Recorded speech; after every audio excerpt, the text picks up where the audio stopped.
Give me big old buckets of butter beer. Give me big old barrels of butter beer. Give me the drink I love so dear. And another round for my friend right here of the sweet old butter beer. Welcome to the Three Broomsticks. We invite you to pull up a chair, grab a butterbeer, and settle in for a hearty discussion about Harry Potter. My name is Aurelia Lieb. I'm Sophia Jenkins. And I'm Sierra Obermark. And today we're going to have a guest ghost, nearly headless Nick, but unfortunately he could not join us because he is petrified. So that's quite unfortunate. We will have to wait for the mandrakes to revive him. Not sure if we're planning on putting that potion in a spray bottle and just spritzing him, or how exactly he's going to wake up from the mandrakes, but we will have to wait for that to get his opinion on what we are discussing today.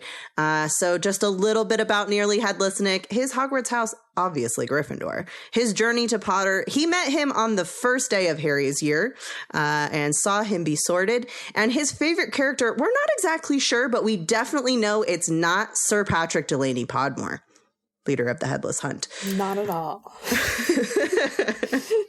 I was going to say, we do probably need to say who that is, because unlike Sophia, probably most people will be like, who? Didn't have that just right off the top. I'm still amazed by Sophia's knowledge. So today, for episode number 29, we've gathered to discuss chapter 33 of the Harry Potter series, which is chapter 16 in Chamber of Secrets. And that's called Chamber of Secrets. Even though we're potentially not even getting to the main Chamber of Secrets, but you'll have to wait until we get there. So for 2024, we're doing a chapter title series. So the book title as a chapter title. And as always, with chapter episodes, we encourage you to read the chapter before listening. But we're not your parents, so, you know, you do you. And yeah, it's a really good chapter. I think I haven't read this in a long time, and I was like, oh my God, this is an amazing chapter. This is definitely my favorite chapter in Chamber of Secrets. Mm-hmm. It's such a good one. And there's so much going on. Yeah, it's pretty amazing. I'm very excited for this discussion. Before we jump into it, though, just want to give a huge thanks to Shruka over on our Patreon, who bought us this round of drinks at the pub. Yay! Woo! Thank you, Shruka. If you, listener, would like to buy us a next round, please head over to patreon.com/3broomsticks. That's with the numeral 3 to sign up. We are offering bonus content, chats with hosts, on-episode shout-outs, just like we are hearing for Shruka right now. And there's a lot of new stuff coming down the pipeline, so we would really appreciate your help in keeping the lights on and keep us making content here at the Three Broomsticks so that we can keep talking about this little book series, Harry Potter, for a long time to come. So now let us offer a toast to the comments on episode 26, which was our all-host extravaganza about the Three Broomsticks call. Shout out to titular episodes that we're doing this year. We started off with our titular pub. So we raise our glass to Absent-Minded Raven, who said, Extra History had a series a while back on the history of beer, which distinguished 3 types of public houses in the UK at least. An alehouse/pub, which just focused on drinks, a tavern, which also had rooms available, and an inn, which served meals and had rooms and stables for rent. The Three Broomsticks seems more in the mold of an alehouse, so probably doesn't rent out rooms. Which, first of all, thank you for explaining that. I didn't realize it was like 3 types. Yeah, I didn't realize that the naming convention of them actually dictated what they did. I think probably because, you come over to this side of the pond and we just kind of take names because we think they sound good. So I don't know that anybody, people are going to go for an alliteration. If there's, a T, they're going to pick tavern, even though they may not have rooms available. So I liked that description. Yeah. I think if I think about it, there's a similar way to do this in German, but from at least my knowledge, it has sort of watered down over the years because, no one cares about that nowadays. So now people just pick whatever sounds good, or if they want to make an alliteration with their title or whatever, then, that sort of stuff goes on. So I don't think it really makes any sense now. Whereas, this is just my observation, it might still broadly check out in the UK nowadays. I feel like now that I'm really thinking about it, I think it does still check out, because when I've been there, I now that I'm thinking about it, I'm like kind of going back in my memory of any of the like pubs or taverns or anything or inns that I've been in, and I think this tracks for all of them that at least I've experienced. So, yeah. Now I'm like racking my brains trying to like come up with a list in my head and see if there's anything that didn't fall into line. But yeah, and I think based upon this description, I do think Three Broomsticks does fit more in the that category of the alehouse / pub, just focused on drinks, because we don't really hear, we don't hear about food, we don't hear about rooms necessarily in the books. The only thing that I would mention, which I did comment back as well, is that in Hogwarts Legacy, there are rooms upstairs for rent, because there is a little side quest where you have to go and unlock one of the rooms and go in there. So based upon the game, there are rooms. However, in book canon, yeah, I think this is spot on. It fits more that like alehouse pub type of situation, whereas like the Leaky Cauldron would be an inn, which has meals and rooms and everything. Yeah. I guess the only thing to be said is that at least when people talk about going to a pub for a meal, like pub food is sort of a thing here. Yeah. So I guess... But then I'm not sure if that just because people just call it pubs, or if they're actually called a pub, or if those places are technically an inn and people just refer to everything as a pub. But then the inn, wouldn't the inn have the... I feel like, you see, now I'm confused, because what if they don't have rooms, but they have food and drink? Is that a separate... Would that be the pub and then the ale house is just drinks? Or is that a tavern... No, but then the tavern would have rooms, and then that would make it an inn if it had all three. See? This is such a good discussion here. Our UK listeners are going to be like, you guys are so dumb. Like, how did you not know this? We're like, wow. Don't judge us based on what we know. Sign up to our Patreon, give us money so we can do a field trip to pubs and see what that means. Exactly. We will vet one of each of these things and then give you a full feedback. Okay, and then Sam did send me the description, it's in the document, and he put it in the doc too. The title chapter of Chamber of Secrets is a classic rolling extravaganza. Many places, much information, a rush of excitement at the end, and some really strange information. Plants have sex. With the mandrakes throwing parties and trying to, we'll use Rowling's euphemism here, move into each other's pots. All seems sunshine and rainbows at Hogwarts. Dumbledore may be gone, Hagrid is getting his happiness sucked out, but the mandrakes are almost ready, and all who were petrified will be revived. With exams, yes, Seamus, you still have exams coming up. Ron wonders if it might not be kinder to let Hermione sleep in her magical coma until after the exams are over. And thus, Ron's stupidity almost ruins everything again. Hermione is the one person who knows it's a basilisk, mainly because Dumbledore really hasn't tried that hard, and our two conscious heroes only find out because they need to lie about why they're in a hallway. Hermione defaced public property, and Madame Pince will never forgive her, but it's in the name of basilisk finding.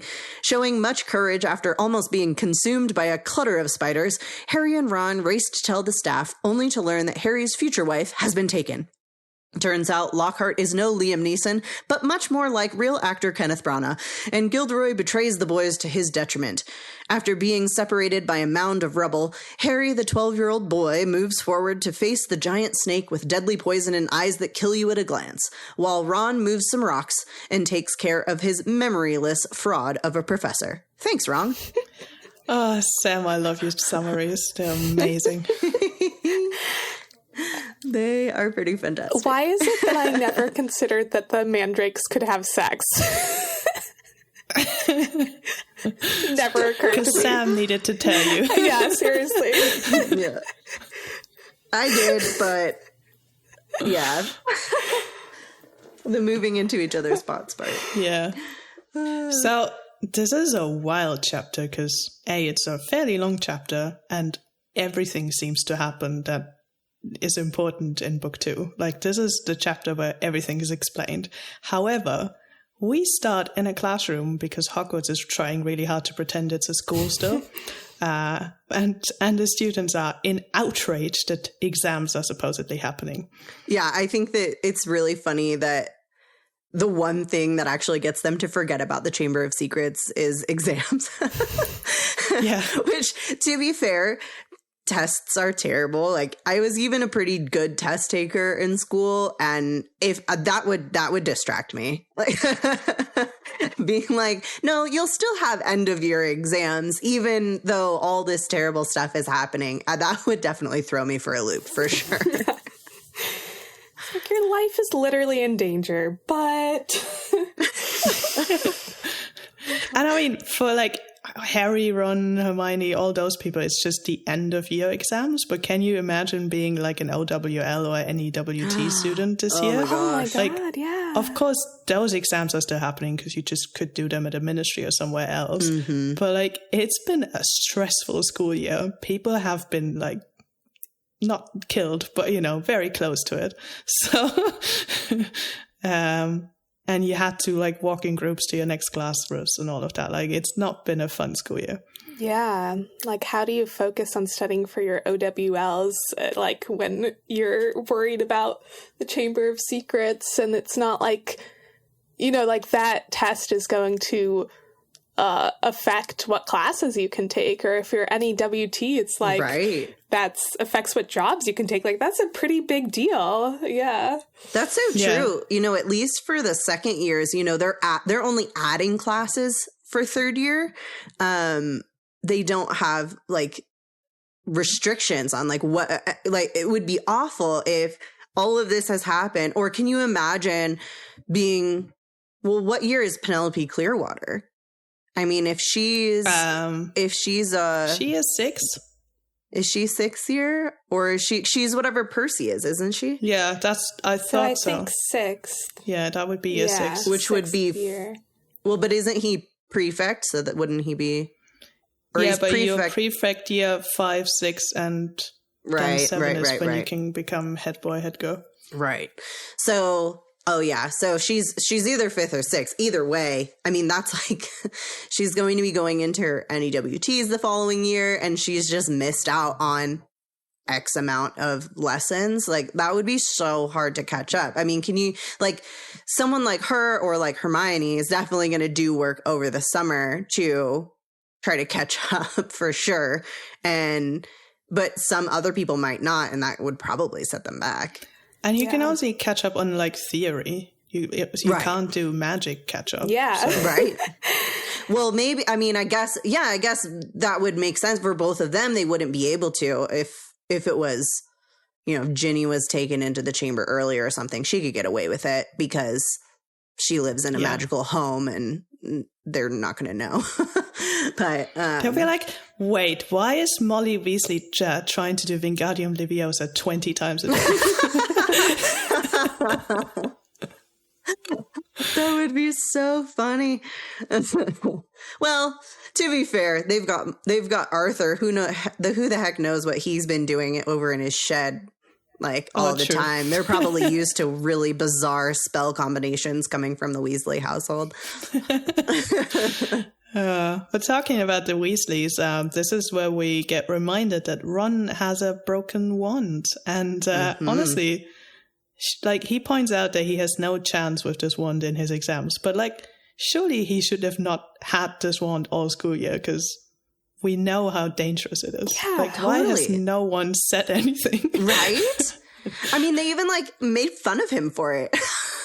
There must be a fund at Hogwarts for, like, students who need, like, if their wand breaks in the middle of the year and their parents, like, either can't afford to get a new one, or in this case are just choosing not, well, it's partly maybe can't afford, but also partly they're kind of like, serves you right. Mm-hmm. Like, you would think Professor McGonagall got Harry a Nimbus 2000. She can get Ron a new wand. Like, this is literally the most essential thing. This is McGonagall, Queen of Quidditch, that we are talking about here. A new broom for her first year Star Seeker is way more important. She's like, I can't buy you a new wand. I could buy you a broom, though. Yeah. And Ron's like, I don't need a broom. He'd probably take it, though. I'm sure. Isn't he still riding hand-me-down of hand-me-down? That, too. But, no, okay, here's my also theory. That's an excellent point about, like, McGonagall could have bought him a wand because she could get a broom. They have spare brooms, like, in the shed at Hogwarts. Why don't they have spare wands?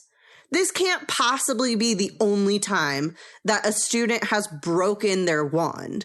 Like, if even we're going on, like, real life, Daniel Radcliffe broke at least 70 while they were filming the series. Like, there's no way that these young witches and wizards who are doing actual magic with their wands in crazy conditions, there's no way that nobody is breaking them and maybe doesn't have the means to replace it. Like, this cannot be a one-off. So if they can have spare brooms, why the heck can't they have spare wands?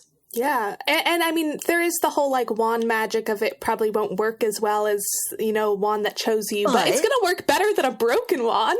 Like, right. It's going to work better than a broken one. And Ron's wand is already a hand-me-down. It's Charlie's. Yeah. So, like, he can't really go worse than that. Like, you know, I think my assumption is, like, Charlie probably, once he got his own self-earned money, like, purchased a new wand and then donated his old one to his family because he knew that, you know, they were going to have more kids coming through. But, like, wands are really expensive. They only replaced Ron's because they win the Daily Prophet Galleon draw.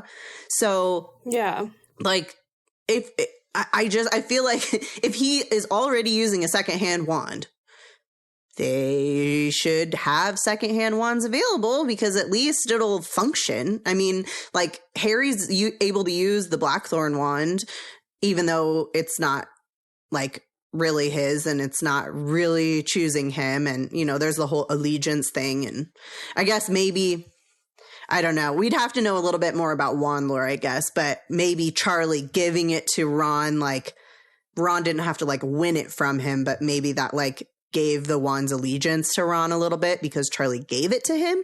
Unsure, but that doesn't really seem to be the way that wands work.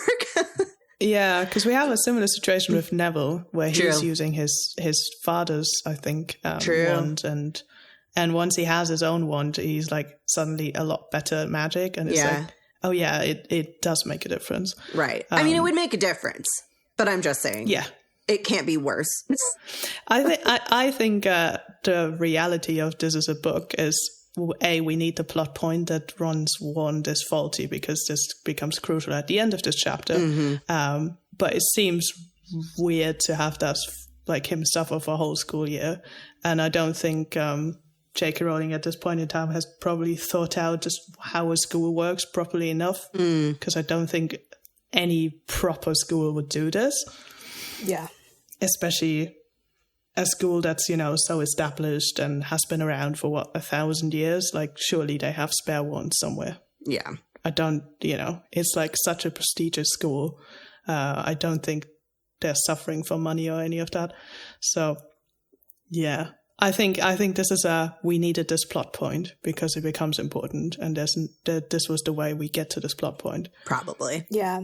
But also, like, it kind of fits with Hogwarts as a whole as being, like, they definitely don't, like, coddle their students. Like, they do not, like, really look out for people's, like, you know, well-being or safety very well. And, like, it kind of fits that the teachers would be like, your wand's broken, like, that's your problem. Like, you gotta figure that out. Well, spello tape it and don't blow anything up in class. But also, we will totally send you to detention if you do something wrong because you're using a wrong wand. Because then that's your problem. Oh my gosh. But going from bad news, as in, hey, this is a school, exams are a thing, to the next morning where McGonagall starts, I have a piece of good news, and then immediately the whole school is guessing. And a lot of people are throwing out Dumbledore's back, which is, I think, it's such an like early book time. Like in the early books, everyone's like, oh yeah, Dumbledore's here, we're safe, everything's fine. Nothing can ever happen to us because Dumbledore's here to save the day.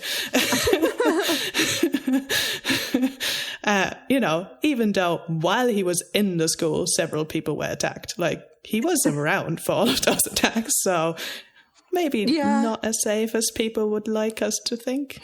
Possibly. I think, you know, I figure the students are thinking of Dumbledore. Dumbledore's almost like not human in like a child's mind. Like, he's been around for so long. He's so famous. He's so in charge that it's almost like some sort of godlike figure almost of someone who's like kind of above things. So maybe he doesn't meddle in everything exactly. But also they have to know that Dumbledore's probably the most likely person to find the culprit, even if these things started occurring when he was there. They probably figure that even if something bad happens, like, he'll fix it eventually.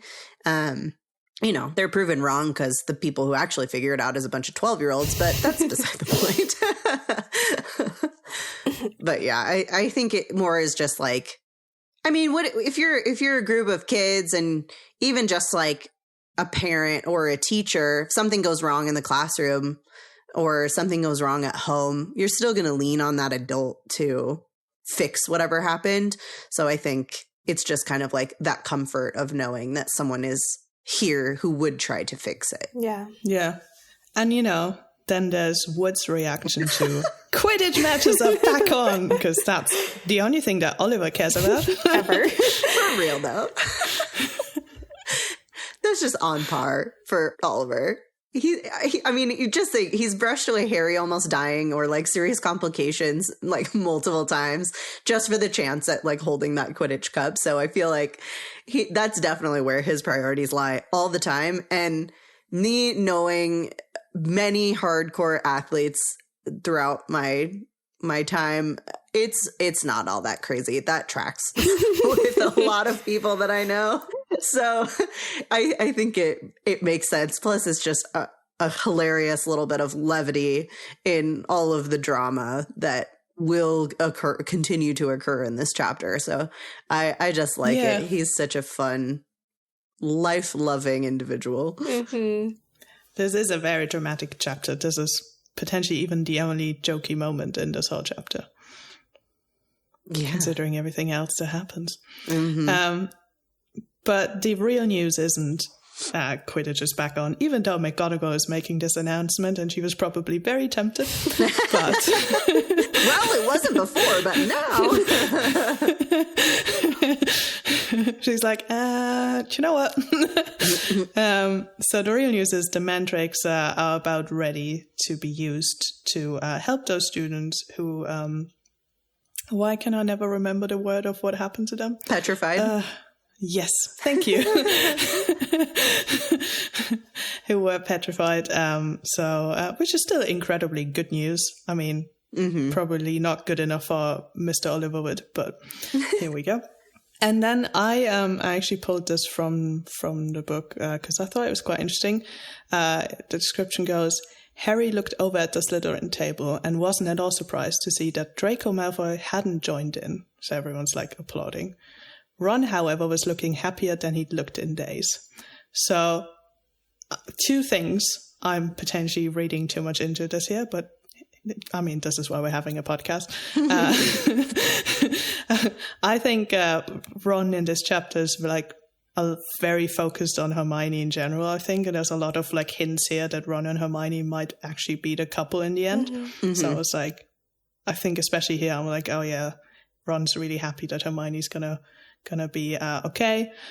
But then also, Draco hadn't joined into the celebrations, and I feel like, is Draco trying to be too much of a goth here? Like, it's like, surely you like, yes, like you like the drama because you felt relatively safe of all of it because you're pure blood, but this feels like a bit too much for like a 12-year-old to be like, ugh, we're saving the students. Those are some good points. I think it tracks because it's like, I think he doesn't really have a sense of the actual gravity of the situation. Like, he'll joke about it, like joke about like, oh, like, I hope that Granger's the one that dies or whatever, like, you know, but he's still 12 and like doesn't really have a sense of the gravity of the situation, and it's like not affecting anyone he cares about, and it seems like cool and like, ooh, the heir of Slytherin, like I'm a Slytherin, like my family's all Slytherins, like this is like something cool, and like you know, so I think he's like trying to be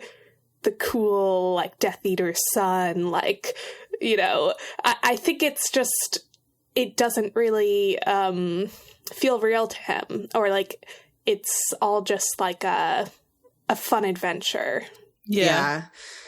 I get that. I think there's like a few layers that I was kind of diving into with Draco's reaction here. I think one of them is kind of like a misery loves company aspect of, he is always upset when other people are doing better than him and he's not like kind of the star of the show. And I'm sure that this whole heir of Slytherin thing has given him some attention, just because, you know, people have thought that it was him, and he is so connected to the Slytherin way of life and all of that. And so I think, you know, when he wants everybody to be upset so that he can be happy. But then also, I was just thinking, this is probably the happiest that Lucius has been in a while. And so letters home are probably like welcome and happy right now. And like, you know, Lucius, his plan is working. Dumbledore is gone. His son is, you know, not going to be affected by this, so he's fine. And he's probably passing this like sense of pride onto his son, who desperately craves his father's approval. And, you know, once all this commotion is over with, Draco's just going to be back to being, you know, he's better than average student, but he's not the star of the school or anything like that. And nobody he can, you know, try and help rid the place of, you know, he can't try and help this person and like kind of do what he thinks his father would want of him, you know, because he wishes that he was the one who was doing this, and he wishes that he could help whoever it was, because that's kind of what he's been trained to think. And also, I think there's also, like, on your point, Sophia, about the gravity of the situation, he doesn't know that it's a basilisk that would kill people instead of petrify. You know, he thinks like, oh yeah, maybe one will die, but he doesn't also know, like, he just wants people scared. So I think it's kind of like a weird combination of things of like, he's probably happy because people are scared, because he lives in probably fear a lot of the time. And so everybody's kind of like brought down to his level, because you can't imagine his home life is all that fantastic all the time. Like, Narcissa loves him very, very much and would probably do a lot to protect him from everything. But you have to imagine there are Death Eaters in and out of that house all the time, even before Voldemort's around, like back around. So, like, it can't be a safe place to be. No, I would imagine not. And I think there's probably a little bit of, we know what the real cause behind is already, because, you know, this is not the first time we're reading this book. Right. But I think that's probably partly what's informing my feelings here, or my reaction here, because I'm like, a basilisk was like never a safe situation, because even if you are the one talking to the basilisk, right? If you know, in a scenario where there's not one-on-one situation, you pull the basilisk out and there's like 50 students are dead. Like, you cannot tell the basilisk, only look at these people. Like, if this is like a crowd situation, you just killed a lot of people, which is probably why I'm like, this is just so unsafe all around. Because, like, Salazar, what were you thinking? Why would you put this in a school? Yeah. Well, we'll get to that. But yeah, and then I think on the note about Ron like looking happier than he'd been in days, you know, it's kind of, I think I agree, it is one of those hints that they're, you know, the couple to watch. But also I have in the back of my head just this kind of fun theory that Ron is actually just really happy that he doesn't have to track down Myrtle. He doesn't have to go find a time to talk to her, because then Hermione will be awake and she can just tell them all the answers. Because this tracks for Ron's, you know, lack of drive when it comes to research. You know, Flamel, ring a bell at all. You didn't look at all in the whole time that you were home on break or at school on break? No. That's very, very fitting with Ron to be like, I don't have to work. Yay. Hermione will do it for me. Yeah. Or maybe he's just happy that Hermione will be back to help him with his exams. There's that too. Then Ron gets to have a little conversation with Ginny. And he handles that so well. Handle it terribly. He has been less tactful before.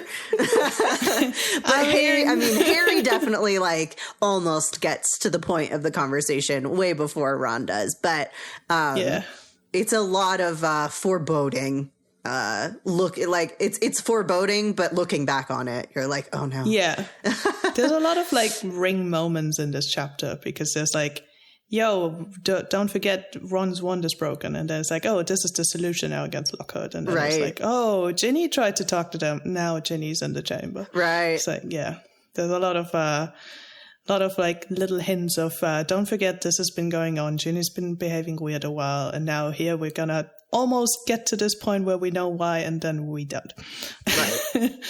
But yeah, it's just Ginny's luck that two of her most tactful brothers are around when she's trying to talk to Harry. Let's be real though. What brother currently at school is tactful? I honestly think the twins would have probably handled this better. They're the ones who like were singing the songs to try to cheer her up because they thought she was upset about the cat. Yeah. Yeah. So I don't know. I don't think at this age that's debatable. I think though, if she came up to them and she's like, looking as shaken up as she looks here, and she's like, I need to talk to you. I do think, especially George, who seems to be the more sensible one of the two of them, would have been like, oh no, this is a serious thing. We need to actually, because they can do serious. They're not just joking all of the time. Right. That's true. And they do really care. I mean, they do really care about Ginny. I feel like they kind of, even when she's little and kind of hasn't proven herself like one way or the other of like, you know, is she kind of going to go the Fred and George route, as was stated to Ron, or the kind of the Percy Bill route. I think she still kind of holds like a special place in their heart and is almost kind of like the third of them. Yeah. I think in reality, she goes the Charlie route. Yeah, I can see that. Yeah, she and Charlie are very similar, I would say. Yeah. Where she's, you know, daring and fun, but still good at school as well.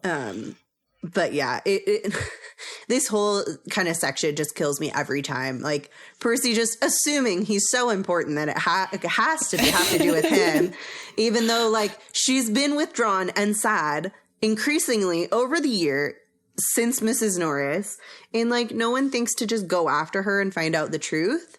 And I think the description in the text is that the rocking back and forth, Ginny was rocking back and forth like Dobby when he's debating if he's going to reveal forbidden information. Like that should have been a huge signal. Like, Dobby doesn't do that for something as silly as I saw Percy kissing his girlfriend. Like, Dobby only does that in like serious moments. So like the fact that Harry makes this comparison of the way that Ginny is acting, but then doesn't follow through or like follow up with her, because they could have just tracked her down immediately and gone, hey, what did you see Percy doing? And she would have been like, oh, that's not what I wanted to talk to you about. But anyway, I just, it's like such a missed opportunity. Like, of course it has to happen, but it's a missed opportunity. I do love, though, that she does get to be the one to tell them about Percy. that just cracks me up so much. She gets the like devilish smile and everything. And I think it's such a great, like, moment of bringing Ginny back into the light after this traumatic situation. Because this is her last attempt to stand up against Tom. Like, you can assume that literally she walks out of the Great Hall and pretty much goes, smears a new message on the wall and goes into the chamber. Yeah. There's not much else that happens in the time between. Right. Because really, Harry and Ron go to visit Hermione. They solve it. They go to the staff meeting, essentially. Well, the staff room. And so really we can assume this is the next thing that happens for Ginny is she goes and brings herself into the chamber. Yeah. Yeah. So this is very much the final straw. But yeah. Instead, we get what were you doing, Percy? Said Ron, grinning. Go on, tell us. We won't laugh. And I'm just like saying, lies. You would laugh so hard.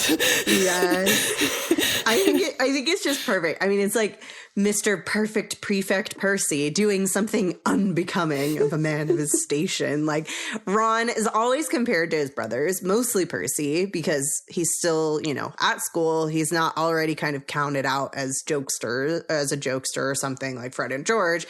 And like, he finally has something he can tease his older brother about. Like, what younger sibling doesn't dream of that day? So, Harry and Ron actually do not go straight from here to visit Hermione. They go to class, which is Lockhart, and then they're using Lockhart to get away. Because the teachers still have to shepherd the students to the next class. And because Lockhart is Lockhart, Harry just sort of like really cunningly leans in and he's like, you don't have to walk us. This seems unnecessary. We're almost there anyway. I'm sure you have better stuff to do. And Lockhart is like, yes, I need to prepare for your class. And Ron goes like, gun to curl his hair more like, which I'm like, yes, Ron. Like, what does he have to prepare a class it for? I mean, it's not like they're learning anything. No, they're just like acting out sections of his books. Exactly. And learning the best color to wear on what type of day or something. So yeah, it's another many moments of rings here, and just a lot of like little hints of that become very important throughout this chapter of how infuriating Lockhart is. Mm-hmm. Not that I think anyone forgot, because he's just infuriating every time you meet him. But it's like particularly here where he's like, yeah, security, whatever, you can walk to your next class. This is all fine. And then, we have it later on in the staff room where he's like, did I miss something? Sorry, I overslept. And it's like, dude, like, this is like such a like intense situation, and you're just not treating this properly. No. To then being like, I'll just run off.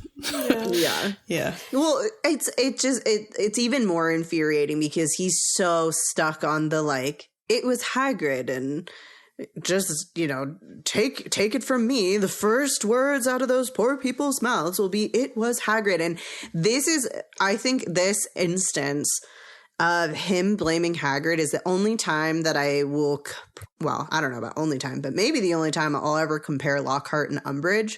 Like, he is very prejudiced. Like, that he just immediately he doesn't know anything about Hagrid. Like, he doesn't know anything about him. The only thing would be, that Hagrid was already at the school. Like, they would have known each other when Lockhart was going to school, but Lockhart wouldn't have paid him any mind. Like, he wouldn't have paid him any attention because, it's like it's not like he's in his class. He can't do anything for him, so therefore he's kind of useless. Like, so I feel like it would be, it's just wild that he's so stuck on this one, like, solution to this mystery. I think there's a hint about this later in this chapter when Lockhart reveals how he's gotten to his fame, and he's like, that scruffy looking warlock, like that wasn't title material. So I think he looks at Hagrid and just sees that. Yeah, he's just like, well, this is not a good looking person, so that person is not worth my time. Right. And I think he also, like, very much subscribes to the idea of what you see on the outside is how the person is on the inside. Yeah. Which is hilarious because he doesn't even fit that. But for a lot more of this, go listen to the All Lockhart All the Time episode. Because we can talk about Lockhart for hours, and we did. Yeah. It's called Magical We. Hagrid doesn't like stroke his ego in the way that other people do, and I think that's part of it, his prejudice too. Yeah. I think it's really interesting, like, at the beginning of the book, Harry is, like, so bothered by Lockhart and, like, by his, you know, just ridiculousness.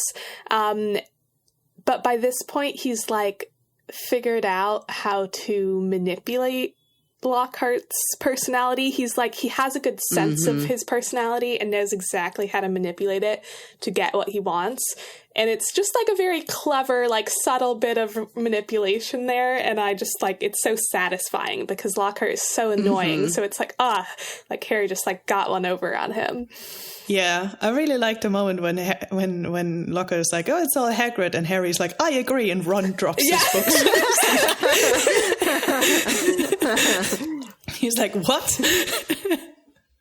But I think in general we see a lot of, like, Ron and Harry's intelligence here, and they're like they're figuring out a lot of stuff in this chapter, and they're being quite clever overall. Like, there's a lot of lies and manipulating people as well, because we're starting here with Lockhart, and then they're like, yes, let's get away. We're getting away from him, and immediately bump into McGonagall, and she's like, what on earth are you doing? In the entire castle, they just happen to have the unfortunate luck. And then they're like, and then Harry's like, we wanted to see Hermione, and, like, really goes in hard on this story. And honestly, I think it shows how much McGonagall is under a lot of stress here, because, you know, Dumbledore's not around. She's responsible for the school now. She has to pretend it's still a very normal situation when everyone knows it's not. But she is in charge now. And I think, or I've always read it this way, that Hermione, or that McGonagall saw a lot of herself in Hermione, because they're both, like, hat stalls between Ravenclaw and Gryffindor, so they're sort of similar in a lot of ways, minus the Quidditch connection. But, like, McGonagall reacting so emotionally here, where she's like, yeah, of course, like, I get it, you've lost your friend, you want to go see them. Whereas, you know, they go to Madame Pomfrey, Madame Pomfrey's like, yeah, but what's the point? She is petrified. Like, what are you gonna do? There's just no point talking to, like, Hermione. Yeah. So, and typically McGonagall would be that level-headed type of person. Right.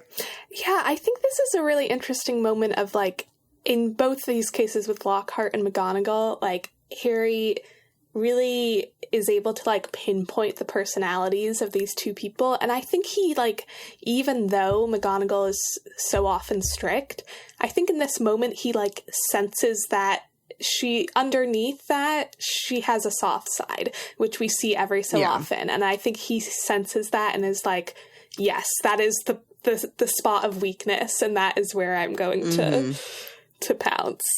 And he knows that she really cares about Hermione too. Yeah. And so, you know, I think almost like reminding her that, yes, this is a horrible situation, but it is affecting people on, like, a very personal level as well. And so, like, because I'm sure if you're in McGonagall's shoes, you're just trying to, like, get everybody through the day without another person being petrified, and just trying to like keep everything running as smoothly as possible, which, you know, with the exams and still having classes and everything, and all the professors are stretched to the breaking point and they're all exhausted. And so, you know, I think she's like kind of at the end of her rope, and then being reminded that, you know, arguably one of her favorite students is one of these petrified people, and her friends just really want to see her. Like, I think that would break most people in that moment, and have tears in their eyes just coming, Not Draco like all Malfoy. of that coming together. No, not Malfoy. That's, Yeah. He wouldn't care. I mean, here's a side question about Malfoy. Who would have to be petrified for him to care? His mom. Or dad. Would yeah. Maybe. At this point. His dad, I'm not so Really? sure, but I like mean, his mom he definitely. is like obsessed with his dad. I'm not sure. Yeah, but like, that he has, but not in a like I love you kind of way. It's in a I need you, I respect you, and I want your approval kind of way. So well, if he was it's hard just to like get out someone's of the approval picture, if they're petrified.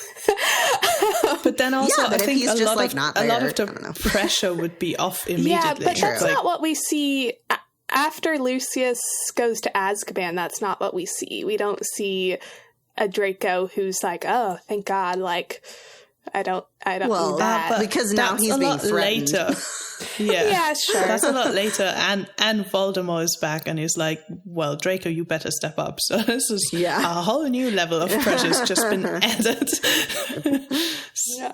So yeah, I mean, if it has to be someone who is at Hogwarts, Because I don't even think like Crabbe or Goyle, he'd just be like, you dum-dums.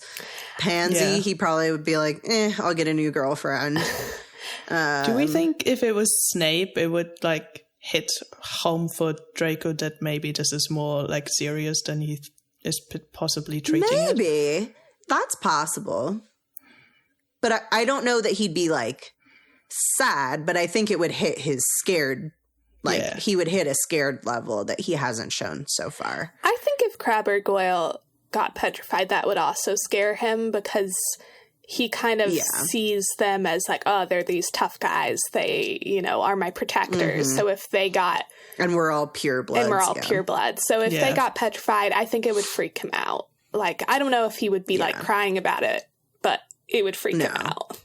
It's actually Probably quite any interesting pureblood, because to be honest. I was going to say, we don't see, obviously, Draco's reaction to the message of Ginny, Right. because that is the first pureblood. I think he would say she's a blood She's traitor. a blood like, traitor, whatever. though. Yeah. Yeah. Yeah, he could argue that away, I guess, yeah. Yeah. That would be interesting.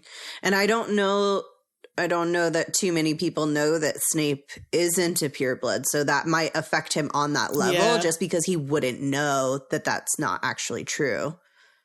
Interesting. Yeah.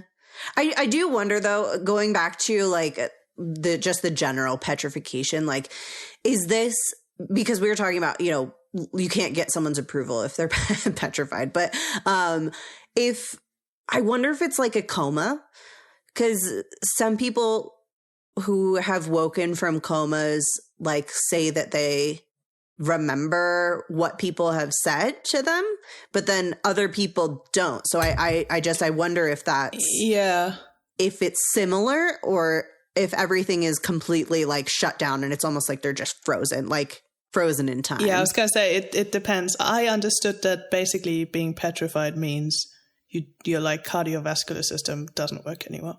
So there's no blood running through you. True. There's no heartbeat. There's nothing. So your brain clearly isn't working because it can't work. True.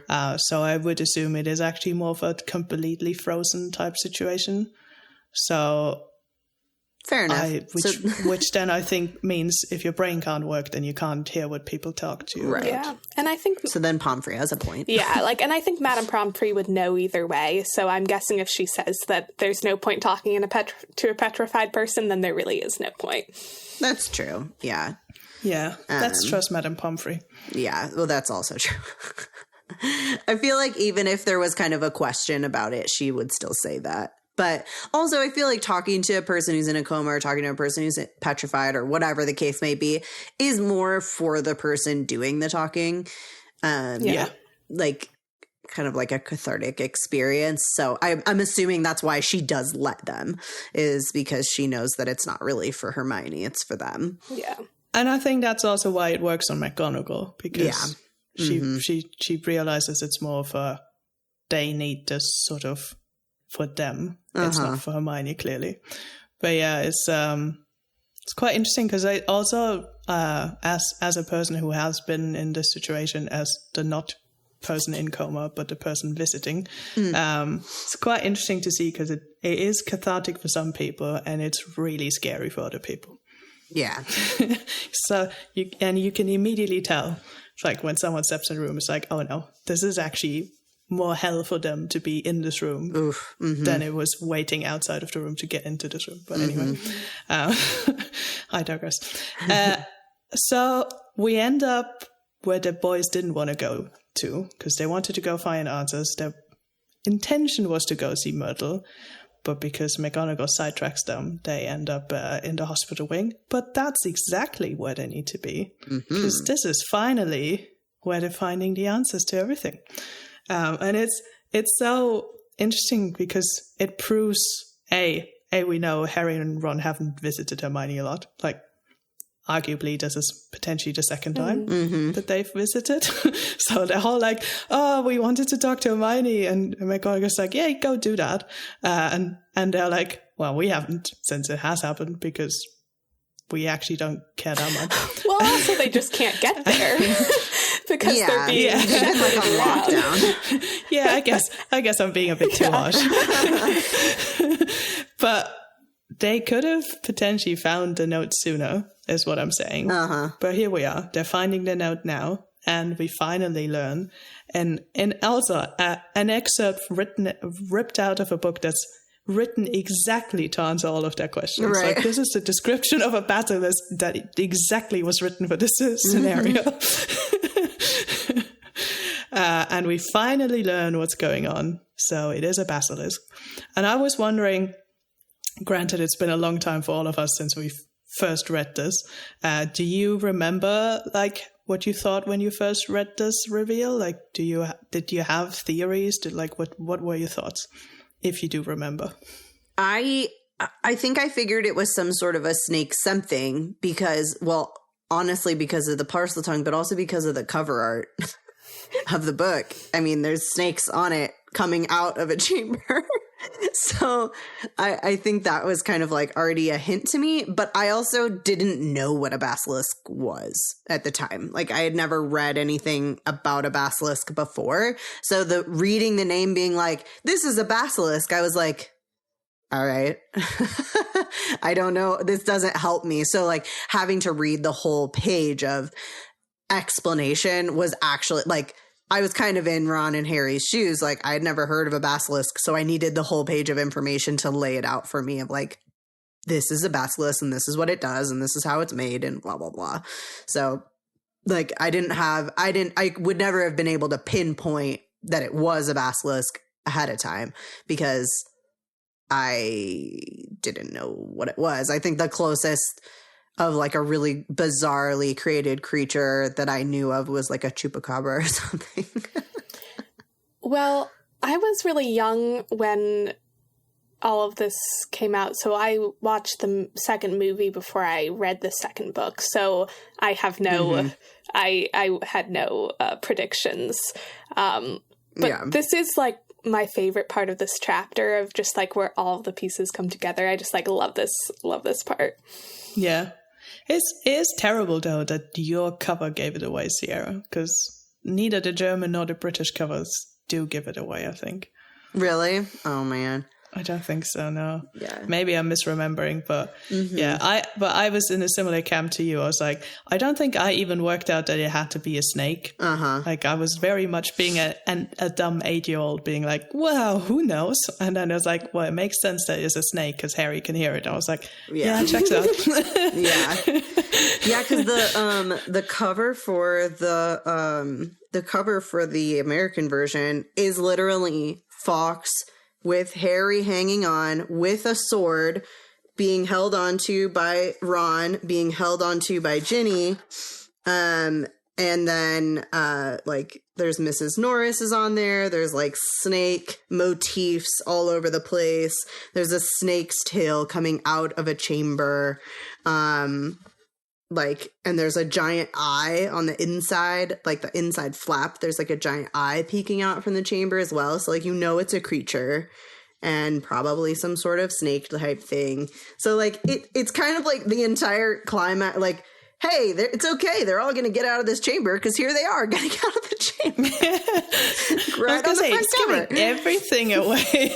Yeah, pretty much. Which is, like, kind of unfortunate, but also it made it exciting at the, like, because I remember reading for the first time, both the first one and the second one.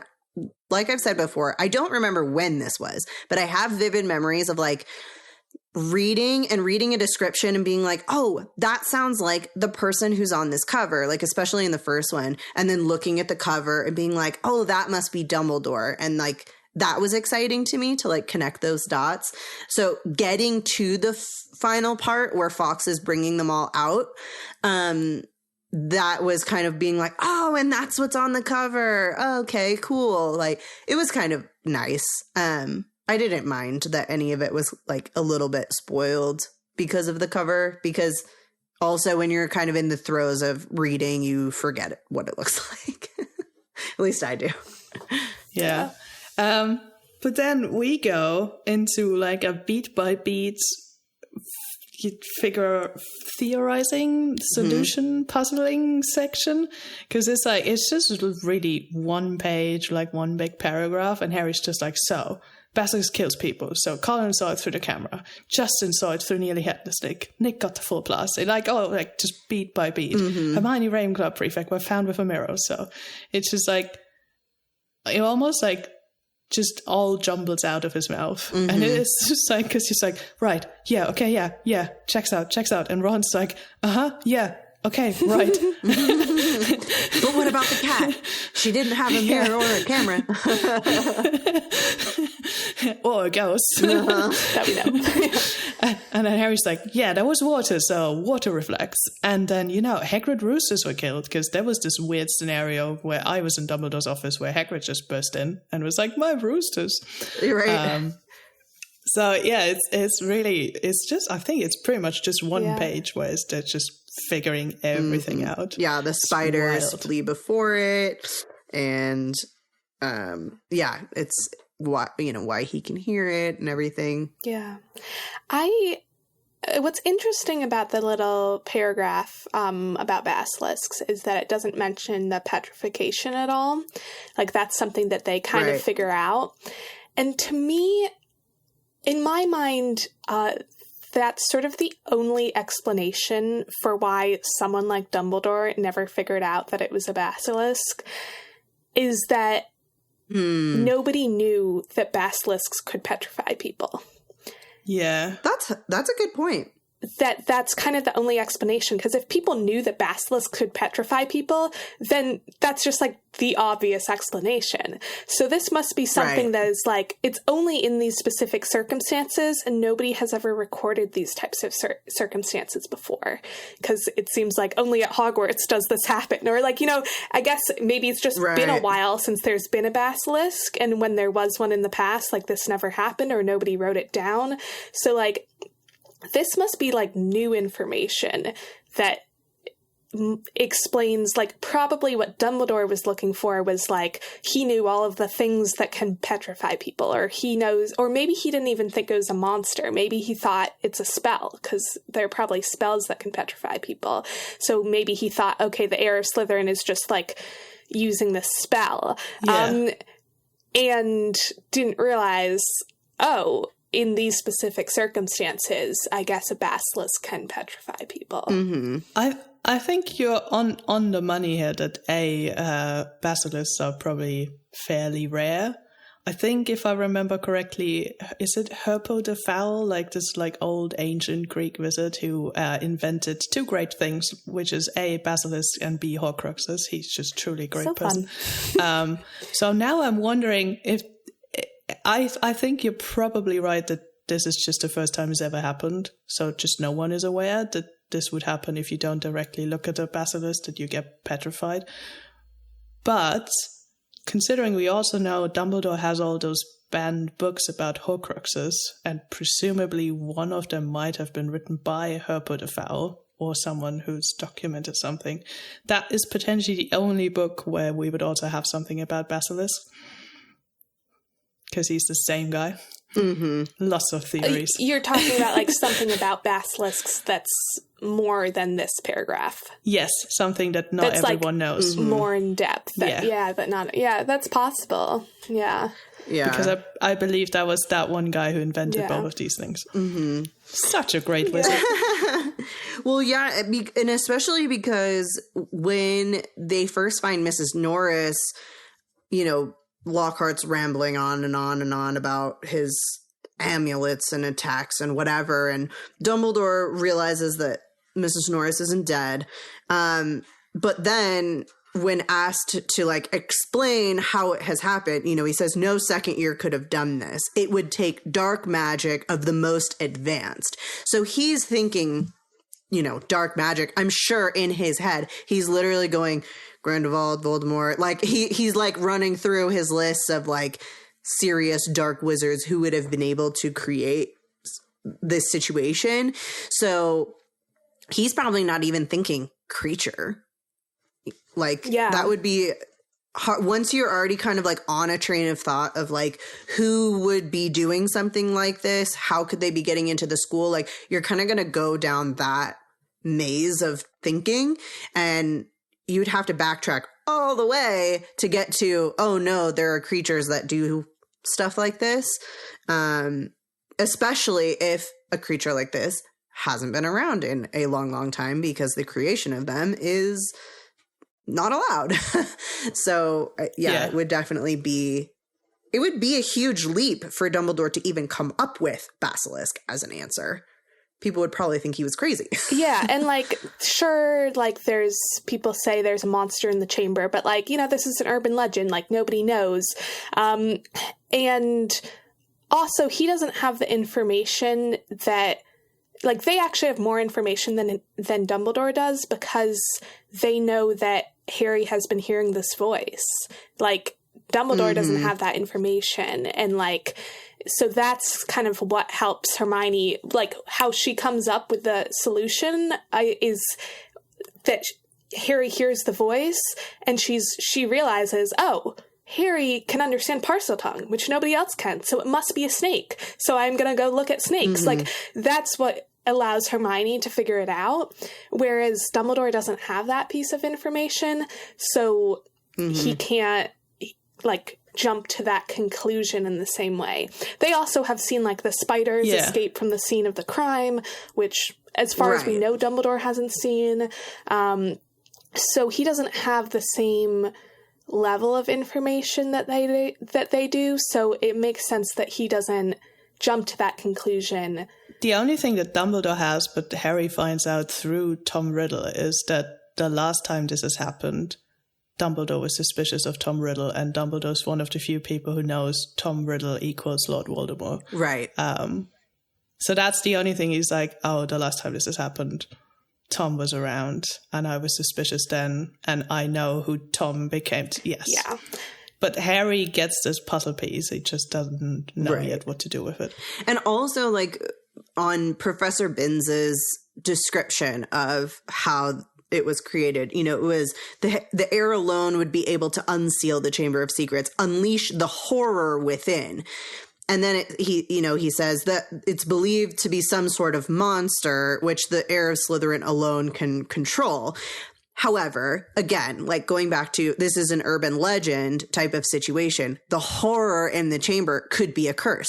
The horror could be like an awful thing, not necessarily like a monster, even though they say it's a monster. But like, you know, it's kind of the same thing as cryptids and other urban legends, that these things could theoretically be explained by something other than a inanimate being, an animate creature, it could be something else. So, because even if it says like a monster that they can control, it doesn't necessarily mean, when I read that the first time, I didn't think literally like,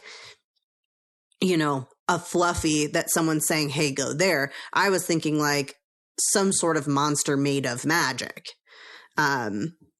which could be terrifying in and of itself. And for all Dumbledore knows, there is no Chamber of Secrets. Like, for all he knows, this could be something that Tom Riddle decided to use to scare people, and Tom Riddle just, like, went around petrifying and murdering people. Like, True. Like, there's no evidence that Dumbledore has that the chamber itself exists.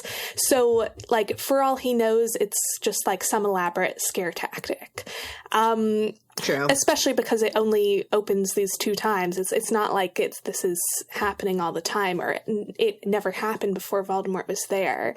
The one thing that I feel like Dumbledore should have known, but I have thoughts on why he didn't, is that, like, why didn't he ever talk to Myrtle, the ghost, and hear how she died? Right. My explanation, That's a good question. Because then she would have said she saw the eyes, and they don't sound like human eyes, so that sounds like more of like a monster. My explanation for that, though, would be that maybe at the time, right after Myrtle's death, she was super dramatic and didn't want to tell anyone about how she died. Like, she was sort of traumatized by it, which would make sense. And also, she definitely seems like much more interested in talking to like young boys who she finds attractive than she would be to talking to Albus Dumbledore. Like, very true. Yeah. Well, also, after she died, she went and haunted her old bully. Oh, yeah, for that's a while, true. and Yeah. then was made to leave her alone, and then went back to Hogwarts. So, so she probably just wasn't around for a while. I don't know that we know how long she haunted. What was it, Olive, or I don't remember her name, but yeah. So she wasn't even there for a little while, at least. The only thing, so now it also depends how old Myrtle was when she died. Because if she was like, 14, Yeah, like then 14. Olive presumably went to school for another 3 years. That's true. True. But yeah, the other thing is, I am now debating that nobody knew. Okay, so nobody knew that a basilisk could do this. However, the situation is the same, where there was multiple attacks where people were petrified and then somebody died. So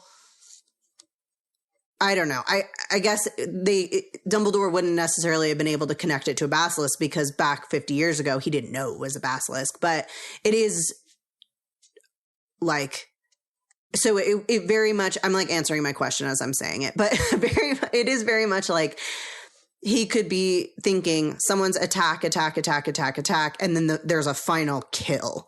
Like, bring up the terror and then end up killing somebody. Whereas it's just like circumstances. So that then makes me wonder, like, how did the people who were just attacked and not killed 50 years ago, what were the circumstances? Because, like, Colin seeing it through his camera and Justin seeing it through a ghost, and like, those are wild. Yeah. Like, kids 50 years ago, they're not walking around with a camera glued to their face. Like, yeah, maybe the ghosts are floating around, but there's no mention of anything happening to a ghost. So we don't think that has happened before. No one's ever seen that. So it's like, it was just very wet in Hogwarts. There's just puddles everywhere. Yeah. I mean, this is all a lot of coincidence. Right. So, yeah, it's a good question. Yeah. So it seems very odd, because then, Riddle's going, well, if the attacks stopped, then the school would remain open. So like I don't know. It's almost intentional. Maybe Amanda Dippet was very into himself, so there was just a lot of mirrors hanging everywhere. Yeah. Yeah, it is. I think you're right. This is like a lot of very interesting circumstances of why we only have petrified people. Right. I imagine, I mean, this is all just speculation, but if the basilisk is coming out of the pipes, it might be attacking a lot of people in bathrooms that have a lot of mirrors. So maybe that's it. That's fair. That's a fair point. Mirrors and water in bathrooms. Yeah, exactly. Yeah, true. Talking about the pipes, I have so many questions. I already apologize right now, listeners, to where this is going to go. But we know the pipes haven't been there from the beginning of the school, because we know they didn't do toilets because they were gross. Because they just, anyway, I'm not going too much into that. You all know what I'm talking about.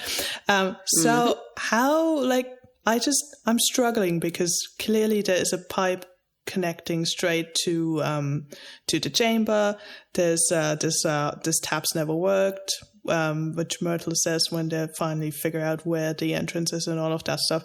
But like, how originally when Salazar built this and he's hidden away this chamber under the school, like how did you enter this chamber? Like, how did you find all of this if there was no pipes there?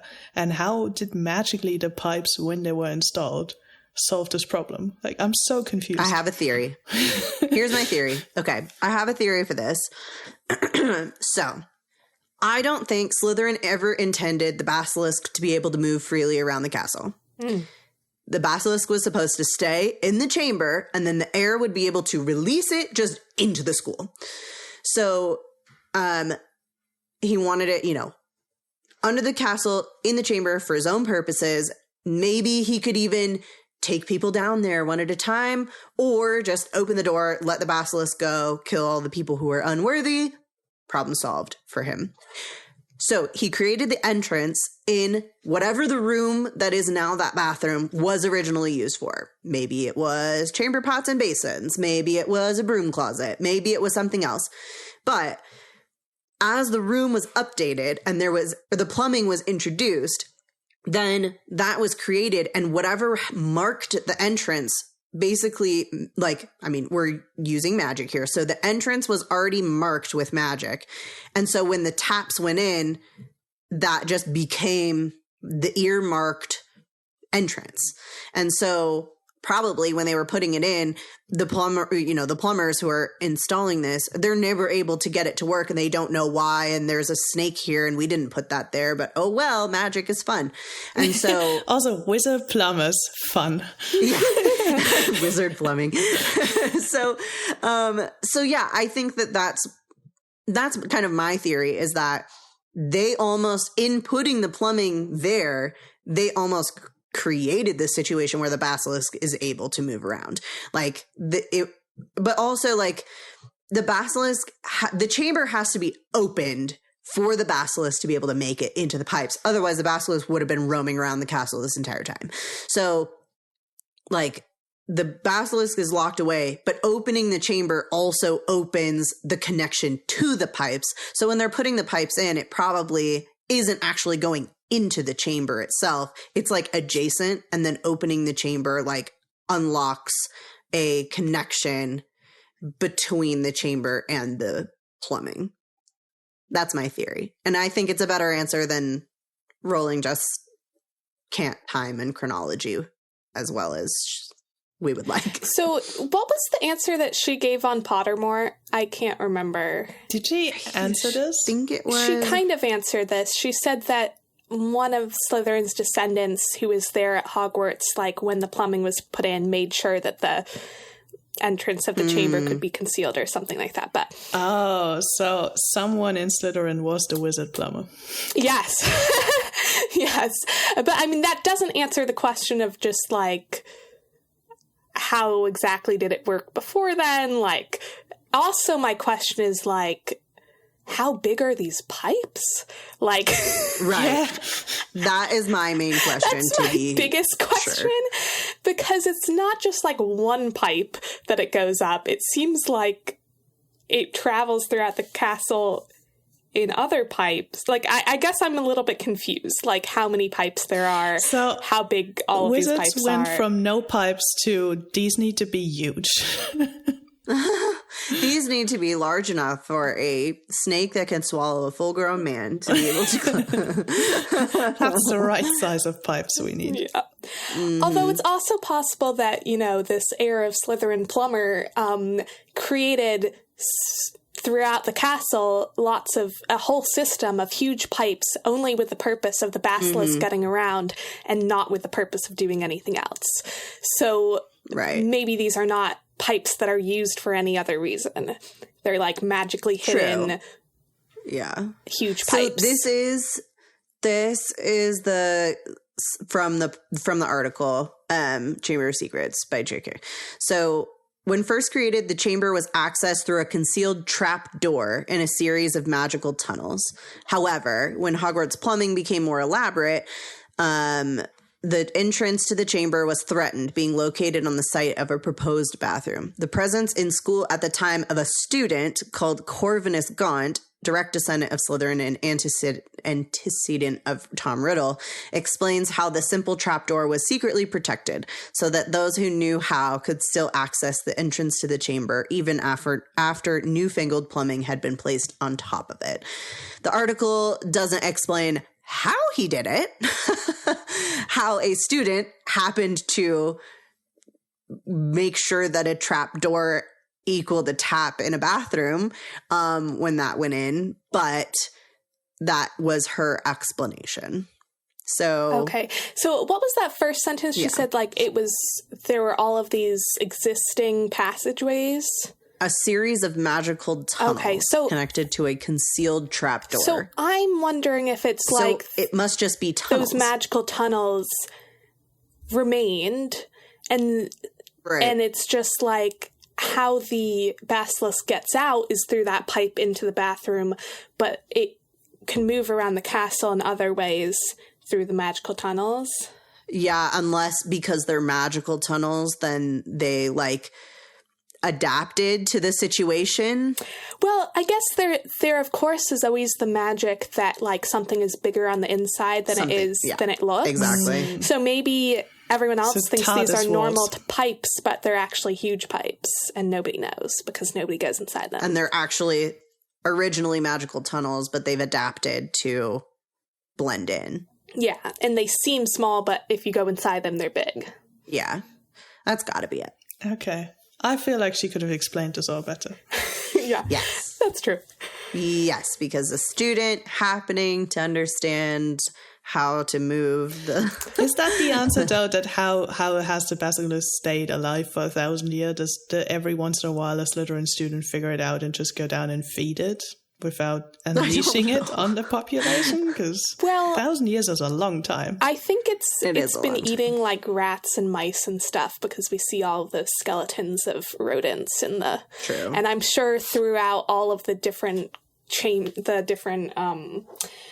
passageways, there are a lot of mice and rats and stuff. Yeah. Considering, though, it is a snake, and now I'm going fully off, but snakes need, like, warmth and like, heat to move fast. Surely tunnels and, like, a chamber underneath the lake is none of that, so maybe the basilisk is actually sleepy all of the time. Yeah. It's true. It could be like essentially hibernating. Yeah, because actually like reptiles, when they are in cold conditions, like they don't even need to eat that much because their whole body slows down. So maybe that's more what it is. That's probably it, to be honest, is that it's just in hibernation until it's awoken. And so then it's like the chamber's opened. They like then understand, oh, we need to feed this thing. And then go from there. I'm just imagining like Ginny going down into the chamber and making like little magical fires around to keep the basilisk warm so that it can go and attack people. Yeah. I'm sure there's lots of like not candles, but like big torches and stuff. Yeah. That she probably had to walk around for a full day just lighting all of them to warm the place up.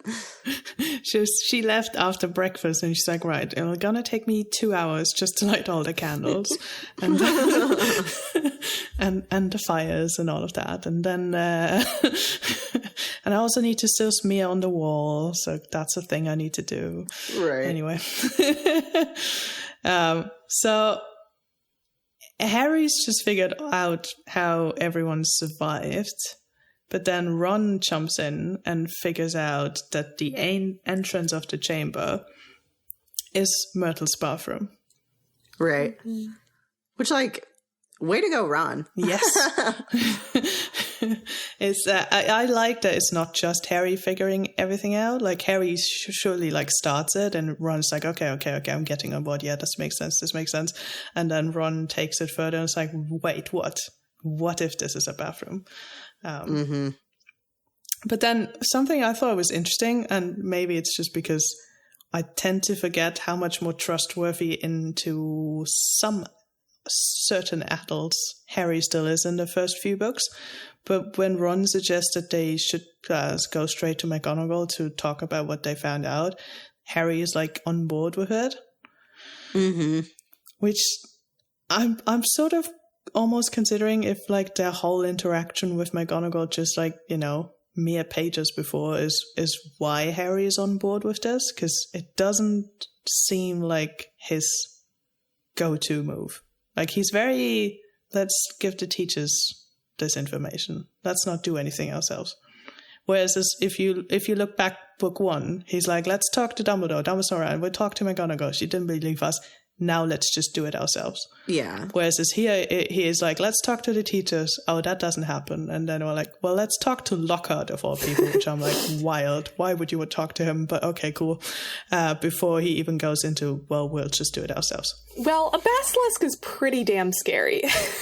Yes. To be honest. Have you had a doctor? Yeah. It's a lot scarier in many ways than like, oh, the Sorcerer's Stone, Snape, whatever. It's like, oh, if we just look at this creature, we die. So, yeah.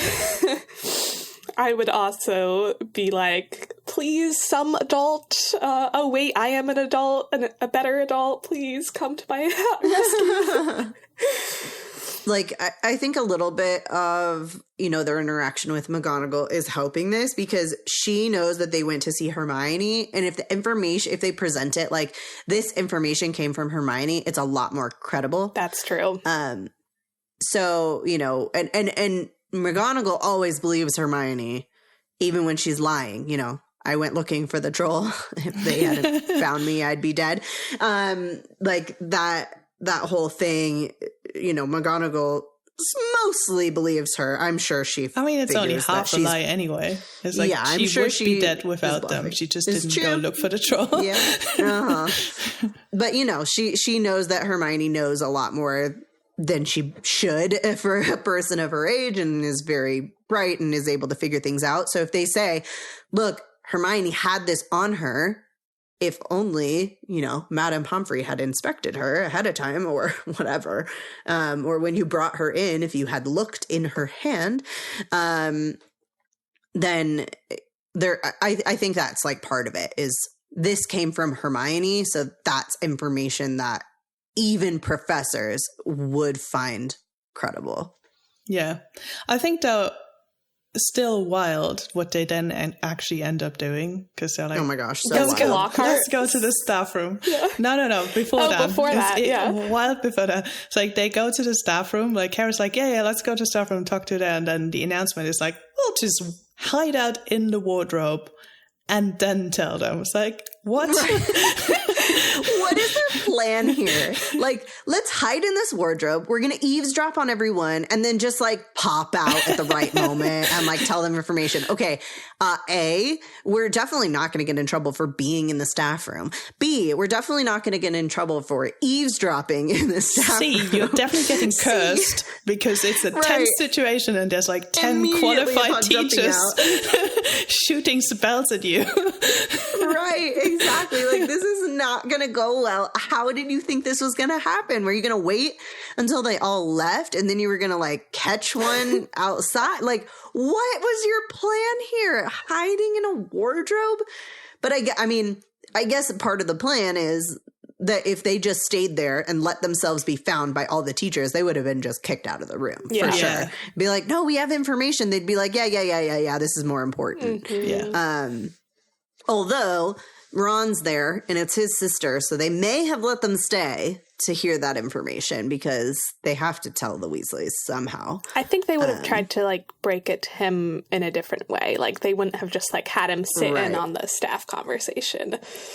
Well, yeah. Or like maybe be like, Ron, Harry, go get your Ron, get your brothers, I'll meet you in the common room. And then McGonagall probably would have like gone up there and sat them all down and explained. Yeah. McGonagall is a sensible enough adult that she wouldn't be like, I'm breaking this news to a child in front of 20 other adults. Yeah. No, she would not do that.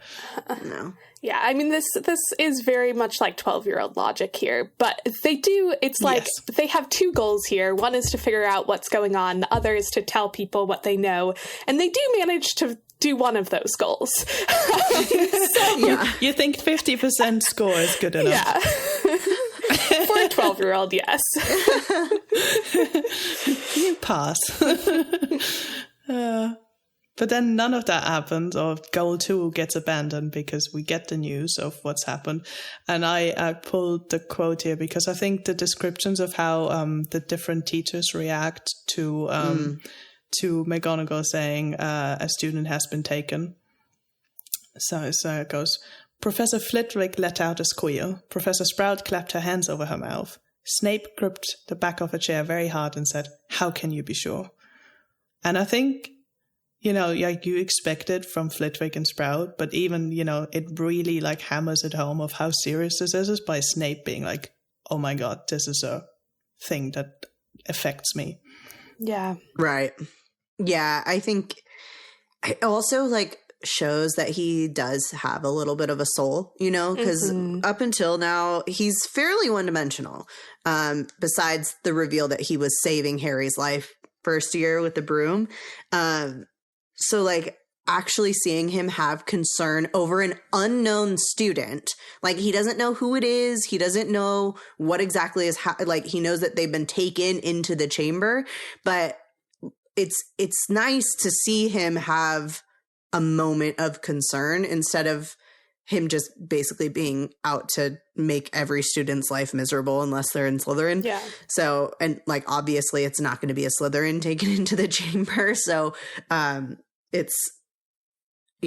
think it's a nice moment of being like, oh, he does care as much as, maybe on the inside, as much as other professors. He just doesn't like put that out there. He handles it better than Lockhart when he finally joins the room. But, very true. Yeah. But it's a good question. Like, Snape's question is a good question. And to be honest, McGonagall's answer is not very satisfactory. No. It's like, how does she know?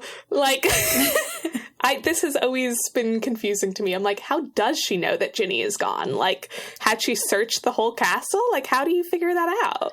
Well, I mean, the drama level of her skeleton will lie in the chamber forever. And she's like, so which female student is missing? Oh, it's this one. No, but like, how do you figure out which female student is missing? Like, that's hard. Maybe. Well, they're probably all in class, I think. I was going to say, and also as a deputy headmistress, maybe you have a cheat code of how to get this information. Yeah. I figure it's probably just everybody is in class and like everybody's in class. You just minus Harry and Ron.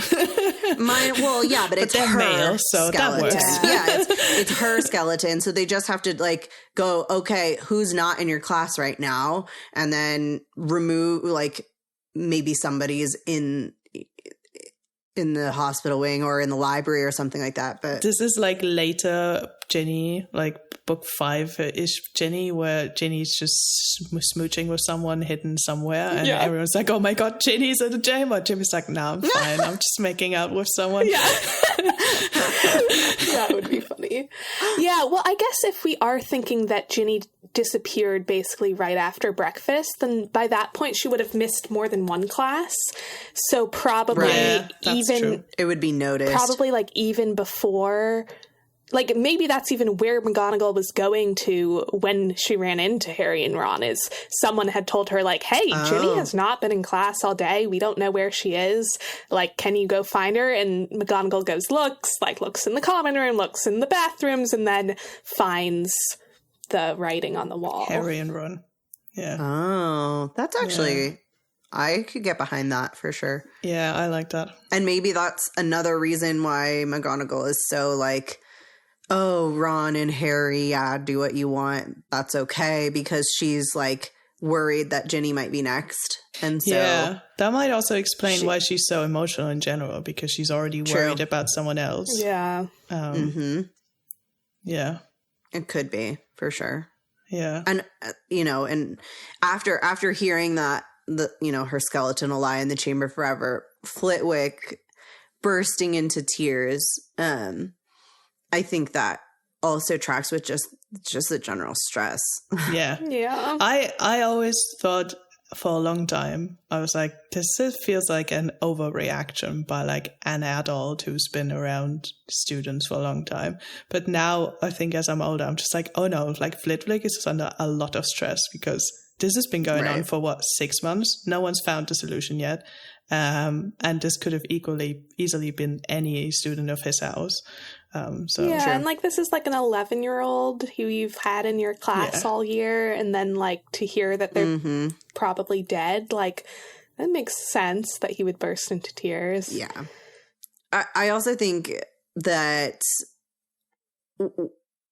part of it could be because Ginny is so young. That is like it's always, when someone dies, the younger they are, kind of the more traumatic it is. Even if it's a kid, if it was a 17-year-old, people would be like, it would still be really upset. But the fact that it's like an innocent, it's an 11-year-old little girl, and she has a whole family, and that just is part of it. But then also I was thinking just for Flitwick in general, he could just be an exceptionally empathetic person. I know that when I see other people cry, it makes me cry, even if it doesn't affect me at all, whatever they're crying about, even if it's not like, even if it's in a movie, like if someone's crying in a movie, I will probably end up crying. So yeah, it's like, it's even if I'm not like actually upset by whatever is happening, but they're upset. So I'm like, oh, dang it. Like, now it's going to get me. Like, you crying is making me cry, and this is just going to go nowhere. So, I think it could just be kind of like a combination of all of those things, that it is just particularly traumatic. But also, actually, I take part of that back. He bursts into tears before he knows it's Ginny. He just knows that someone, her skeleton, that like basically they're like assumed dead. But still, my other point still stands about being exceptionally empathetic. I mean, this is still a school, and as lax as Hogwarts is about security in general, death is still like not something that occurs a lot, thankfully. So this is a very dramatic situation to be in. Is something else that just occurred to me? Is this such a book 2 thing? We know like barely any of the teachers, so the only teachers that talk in this whole interactions are like the head of houses, Lockhart, and Madame Hooch, because she's an integral part of the staff. Right. We like, like what does she even do all day? We don't know, but there she is. She's asking the important questions of who is it, which student. So and that's when we actually learn it is Ginny. And then it's like, this is the end of Hogwarts. Dumbledore always said, and then she's cutting off McGonagall. And I being slightly snarky here, being like, glad to see there's a line even for Hogwarts, because sometimes you're not sure, especially when they have to try with a tournament. They're like, people could have died. We're just going to make it only 17-year-olds can participate, because then that's okay. Yeah. Sure. But then I also thought a little bit about it. It's actually quite surprising to me that throughout the school year, not more like students have been pulled out of school. And I get that, the target demographic is also the same demographic that doesn't have the option to go homeschool because they are the Muggleborns. They can't go homeschool. But it's a bit shocking to me, like how sure the purebloods were of the safety of their children. Yeah. Yeah. Mm-hmm. That none of them are even like, should we maybe just come home for like a term or something? Yeah. Well, considering how many people get pulled out or like don't want their kids to come back in Half-Blood Prince, which makes less sense because at that point Hogwarts is safe, and at this point, right here, right now, Hogwarts is not safe. Yeah, exactly. And like, Harry's all up in arms about like, well, like your mom's stupid for like not wanting you to come back. This is the safest place. And like here, it's like your mom's stupid for letting you stay here when people are like, especially people who who would potentially be victims. Like, yeah, sure, I can see pure blood families being like, you're fine, especially Slytherins, like parents and stuff. But you would think that there'd be a lot more like Hufflepuff and Ravenclaw and like Half-Blood parents pulling their kids out. Yeah. Yeah. Unless, I mean, the only thing that I can think of is like really the people that are that should be exceptionally concerned would be the Muggle-born parents, but which are probably is anybody telling them? Yes, I was going to say happening? they're probably the only parents that don't know, because I assume stuff is printed in the Daily Prophet. So I think the general visiting community is aware. When Lucius comes out, it's like the board is concerned, we're like sacking you, but the Muggle-borns will probably not know, and people like Hermione are probably not stupid enough to be like, dear mom, dear dad, school is really dangerous, but I'm enjoying it. Please don't pull me out. Yeah. It's like, why would you tell your parents when, you don't really have an alternative option? This is the only school you can go to. Mm-hmm. Yeah, exactly. Yeah.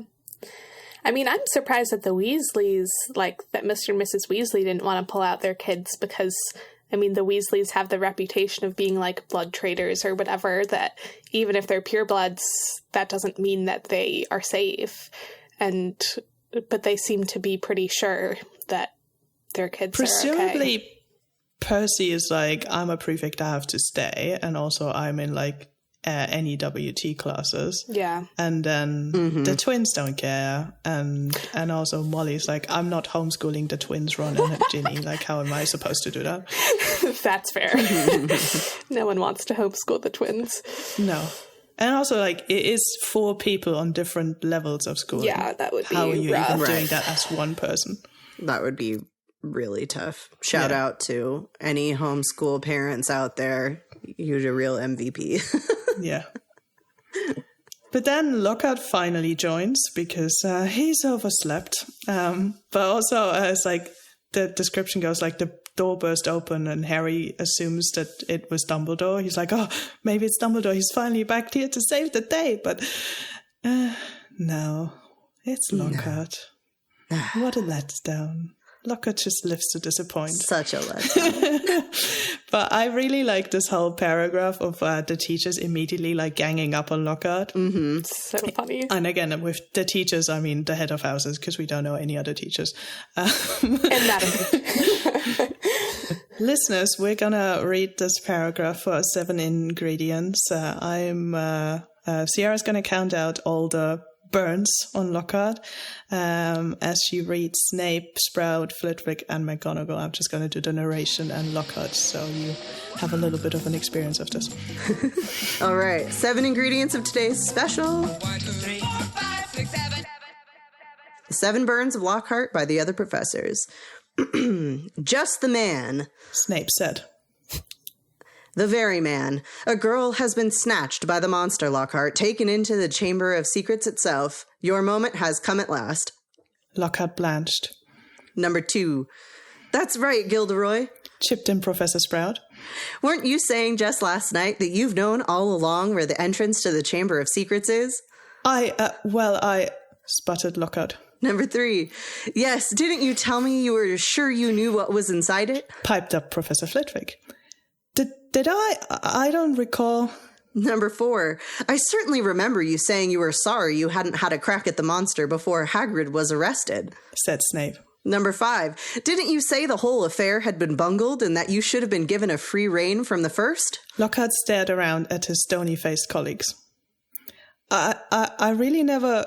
You may have misunderstood, Number 6, we'll leave it to you then, Gilderoy, said Professor McGonagall. Tonight will be an excellent time to do it. We'll make sure everyone's out of your way. You'll be able to tackle the monster all by yourself. A free rein at last. Lockhart gazed desperately around him, but nobody came to the rescue. He didn't look remotely handsome anymore.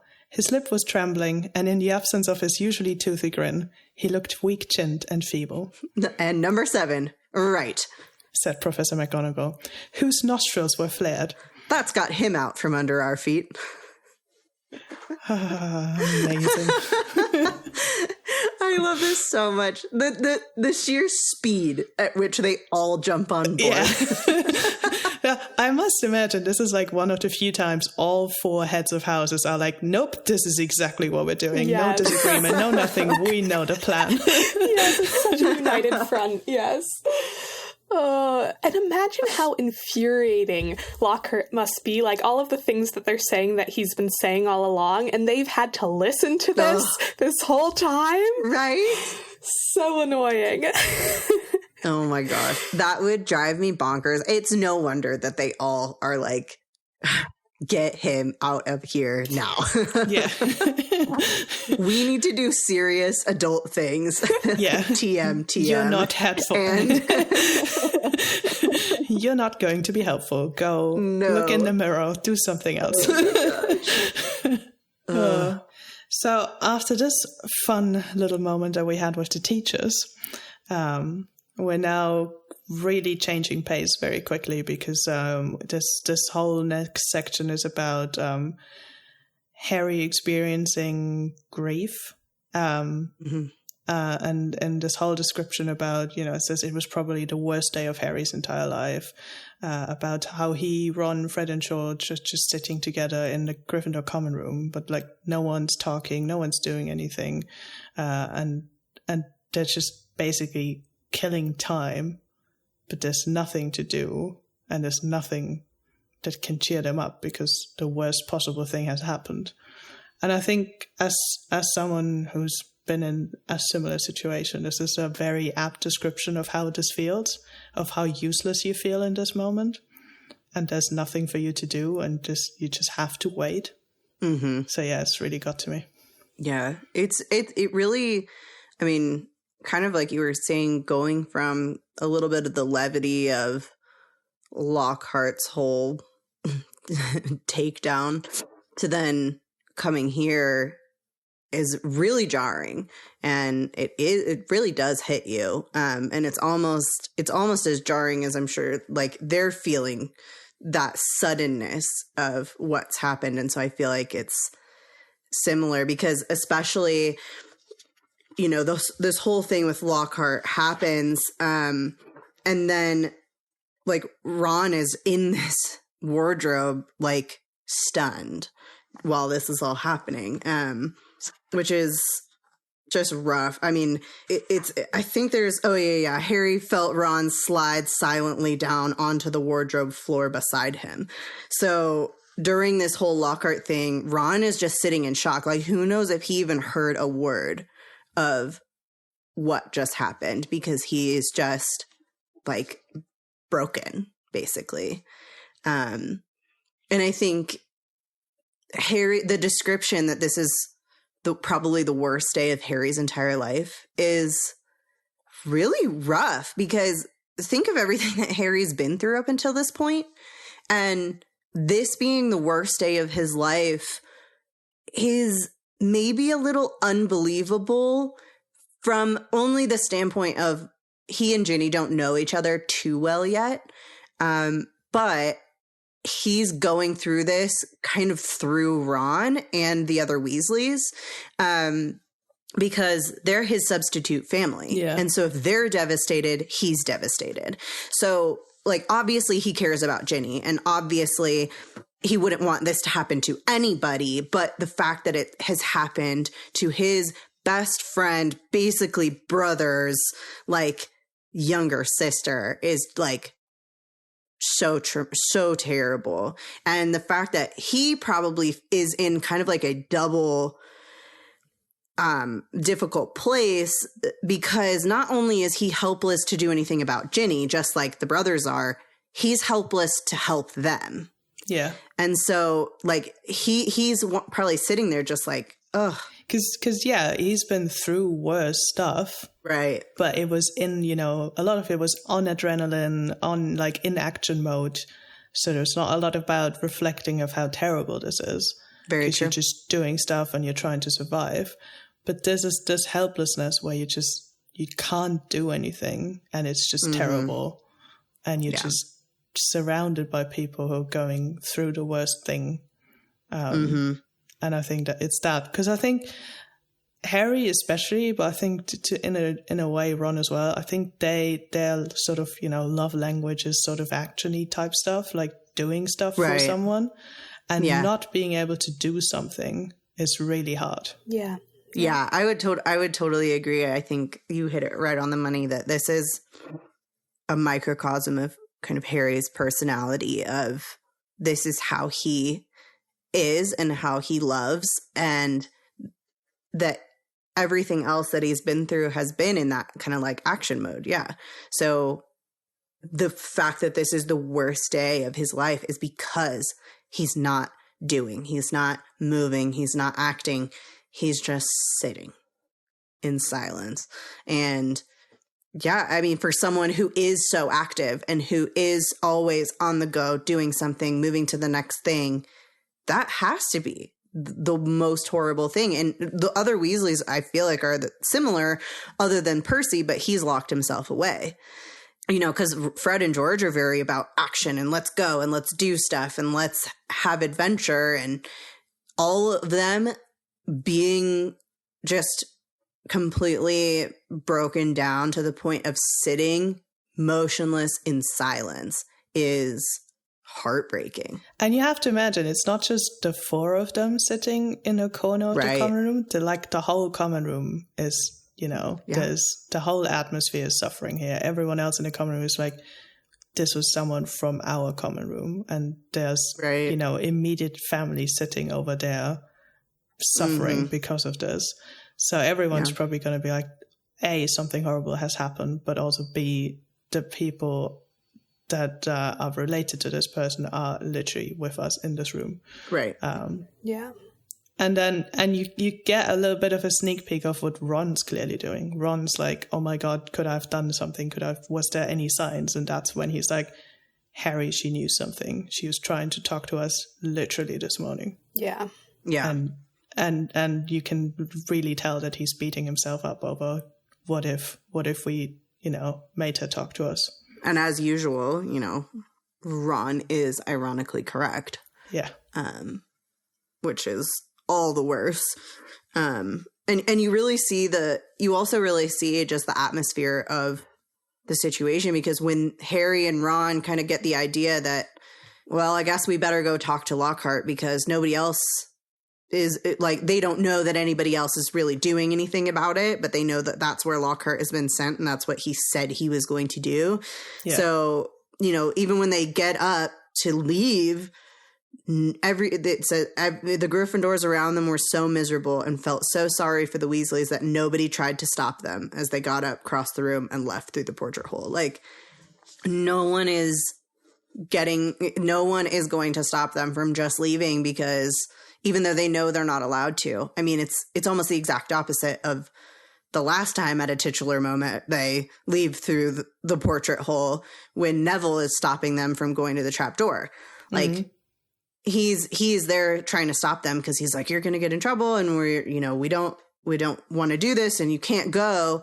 But here it's like, what are you going to say to them? Like, you can't go and do something. Like, I think they have all the excuse in the world. And also, for all they know, do what they want. Ron wants to talk to McGonagall, which, you know, is super understandable in this situation. Yeah. And also, it's like, it seems like the school is about to close. Like, who cares if they, like, get points away from Gryffindor or, like, you know, get a detention? Like, none of that stuff matters anymore. It's like, all of the stuff that Right. used to matter doesn't matter.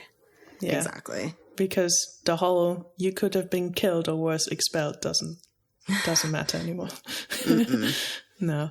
I think it is showing how desperate they are, that they're like, even at this point, they're still not, we know something, we could do something. They're like, no, this is still above our pay grade. Mm-hmm. But we still know something, and as much as we hate Lockhart and we don't like him and he's being difficult, we are going to talk to Lockhart and at least give him as much as possible, because Ginny's life depends on it. Well, and I think that it also shows the gravity of the moment that it's Ron's idea.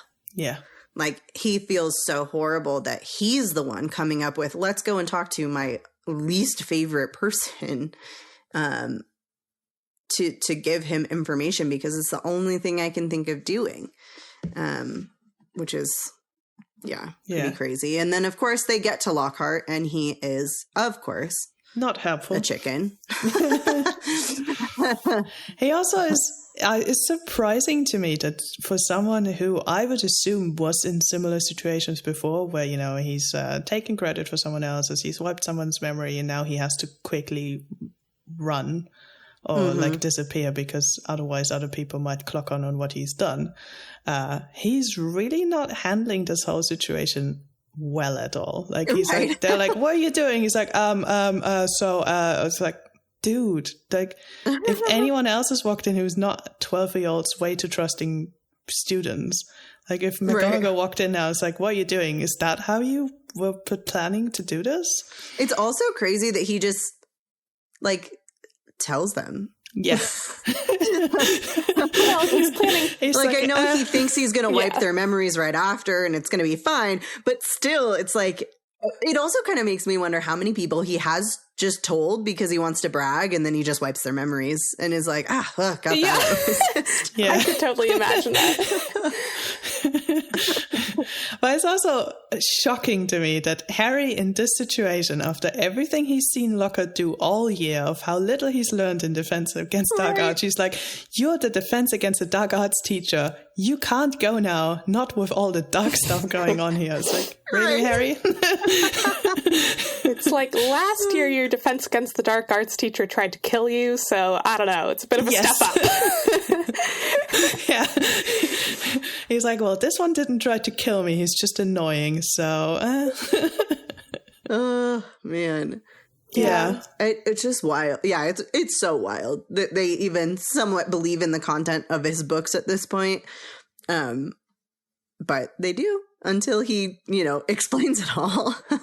And you can see when he explains it all. And I know you guys been talking about this a little bit on the Lockhart episode that we keep mentioning. You guys should listen to it if you haven't. But he is so proud, and he's like, he's stuttering, like they come in, there's like, what do you, and he doesn't know what to say, and then he like goes into explanation mode, and he's like so sure of himself, and he's like so proud of what he's done. And he specifically highlights that fame is hard work, and it wasn't easy, and what he has achieved was him working hard, and it wasn't something that was incredibly easy to achieve. And it's this like, his clear ambition was to become famous, but also he was ready to do the dirty work for it. It's true. Which also, like, I think is a little amusing that he's explaining that the only way to fame is through hard work to someone who's literally just famous for being alive. Yeah. I think that is funny. It's another kind of instance that shows how out of touch Lockhart is kind of with reality. And that he thinks that kind of his way is the only way. But yeah, I mean, it is interesting though. I mean, he talks about you have to be prepared for a long, hard slog, and that he's done a lot of work and tracking down these people. But then it's like, sure, it's work probably to track down people, but then to ask them how they managed to do it, I feel like is not that difficult. You just be like, hey, so how'd you do that? Yeah. And then he puts a memory charm on them, which he's really good at memory charms. It's the only thing that he's good at. So that can't be that difficult. So I feel like the next difficult thing is writing a book. Yeah. Because that's never easy, I guess. But, like, his whole long, hard slog is probably somebody else's, like, slightly stressful day. Yeah. Yeah. What other people do just for fun, writing books. Yeah. If Irvin was here, he would plug his book, but hey, he's not here. So we're not plugging it because it's not a good book. I'm joking. It's a great book. But Harry then does a soon-to-be classic Harry move and whips out his wand and uses the one spell that he only needs to do everything in his life. Oh, man. Which also brought me down. I was reading your note about whips out his one spell, soon to be a classic move. And I was like, a classic move to defeating a teacher? Like, and then it got me on a whole thing of like, okay, how many teachers does Harry pull his wand on? Lockhart, Snape 3 times or just twice? I think 3 times. Obviously, like, legitimacy classes not included. Umbridge, Lupin, Moody, the real one, when he's in Privet Drive, the Carrows, and then I couldn't remember if he pulls his wand on Quirrell and Quirrell disarms him when he walks into the mirror chamber. Probably. Well, I meant with classic move that he uses Expelliarmus and he doesn't. No, I know, that. but I read it wrong, so then I went on a whole tangent. Yeah. And I was like, nah, he can't do that with Quirrell. He's only just learned it from Snape, so. Yes, it's true. That's true. Hey, you only need one spell to be successful as a wizard. It's very true. Lockhart proves this, and Harry proves this. Well, in Harry's slight defense on this whole Expelliarmus thing, okay, when he also uses Expecto Patronum. Well, no, that was not going to be my defense, but I guess that's another defense. But when he uses other spells, they don't go as well for him. Like, when he uses other spells on Snape, he's using Snape's own spells against him, and that doesn't go very well. When he's chasing Bellatrix and trying to curse her, that doesn't go very well. When he uses a spell on Draco that he doesn't know what it does because he's a dum-dum, that doesn't go very well. I mean, it works accurately, but it doesn't go well. So, like, in Harry's defense, Expelliarmus is kind of his one thing that, like, this will succeed. Yay, it did what it was supposed to do, and now I'm out of danger. Whereas every other time, it's kind of like it hasn't been, it has not functioned as well. It's still funny to me that Harry just using one spell is so much of a thing that's in canon. Like, it's sometimes I forget that this is a canon thing where in book 7 they're like, oh, he used Expelliarmus to story Harry. I was like, oh, right. Which also is like his saving people thing, because he didn't want to do something to somebody that would cause them to die or be seriously injured. And so that's like his only thing that he can think of that will not like seriously injure somebody, which also is kind of telling to like the magic that he's learning, that so much of it is like injury. Yeah. So Harry disarms Lockhart, and then he's being really badass. I really like this because Lockhart's being like, I don't know what the chamber is. There's like, I literally can't help you. And then Harry's like, you're in luck. We think we know where it is and what's inside it. Let's go. Dum dum da. It's like very action movie.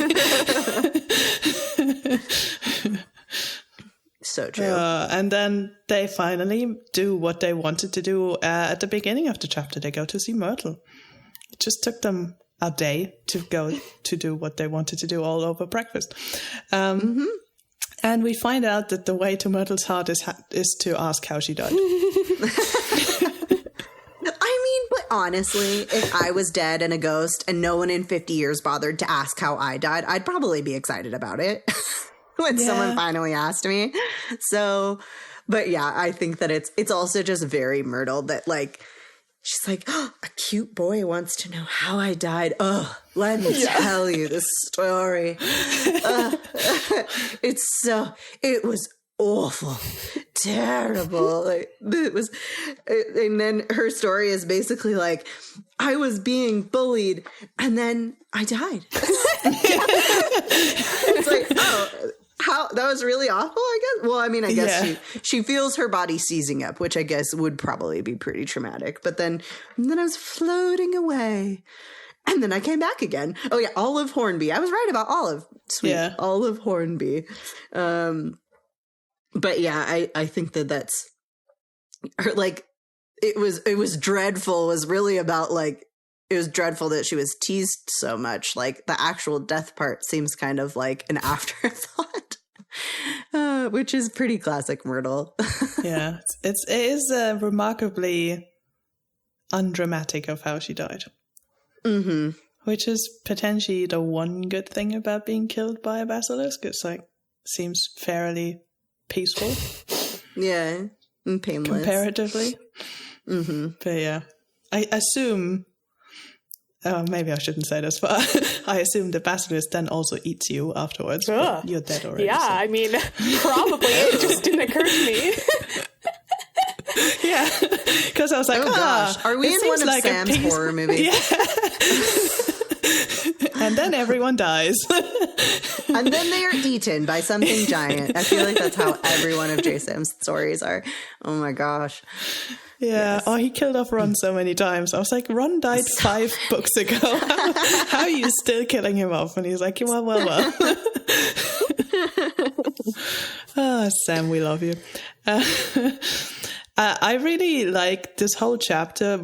Harry and Ron are being like a really powerful duo. Like, they're really, really stepping up here.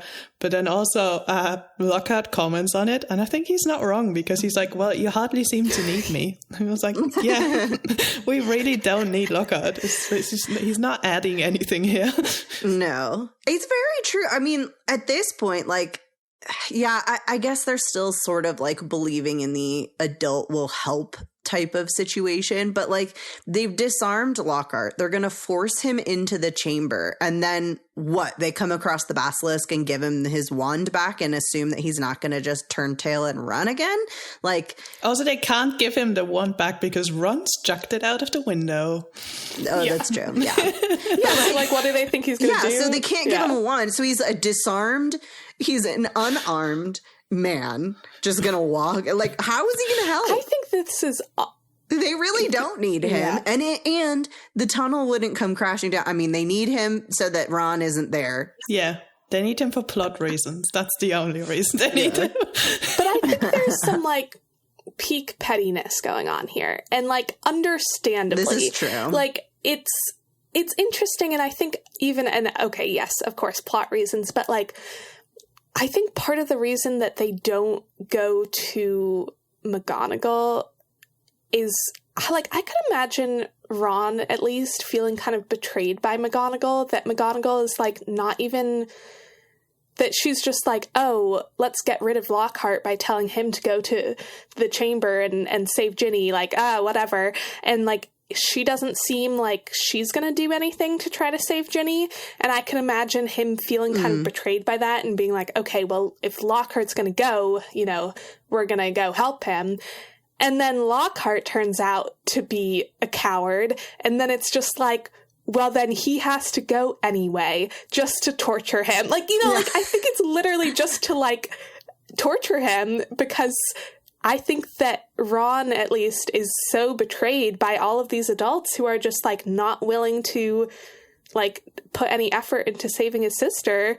And he's like, okay, well, then you have to come and, like, deal with this scary thing with us, like, because you weren't brave enough to do it on your own.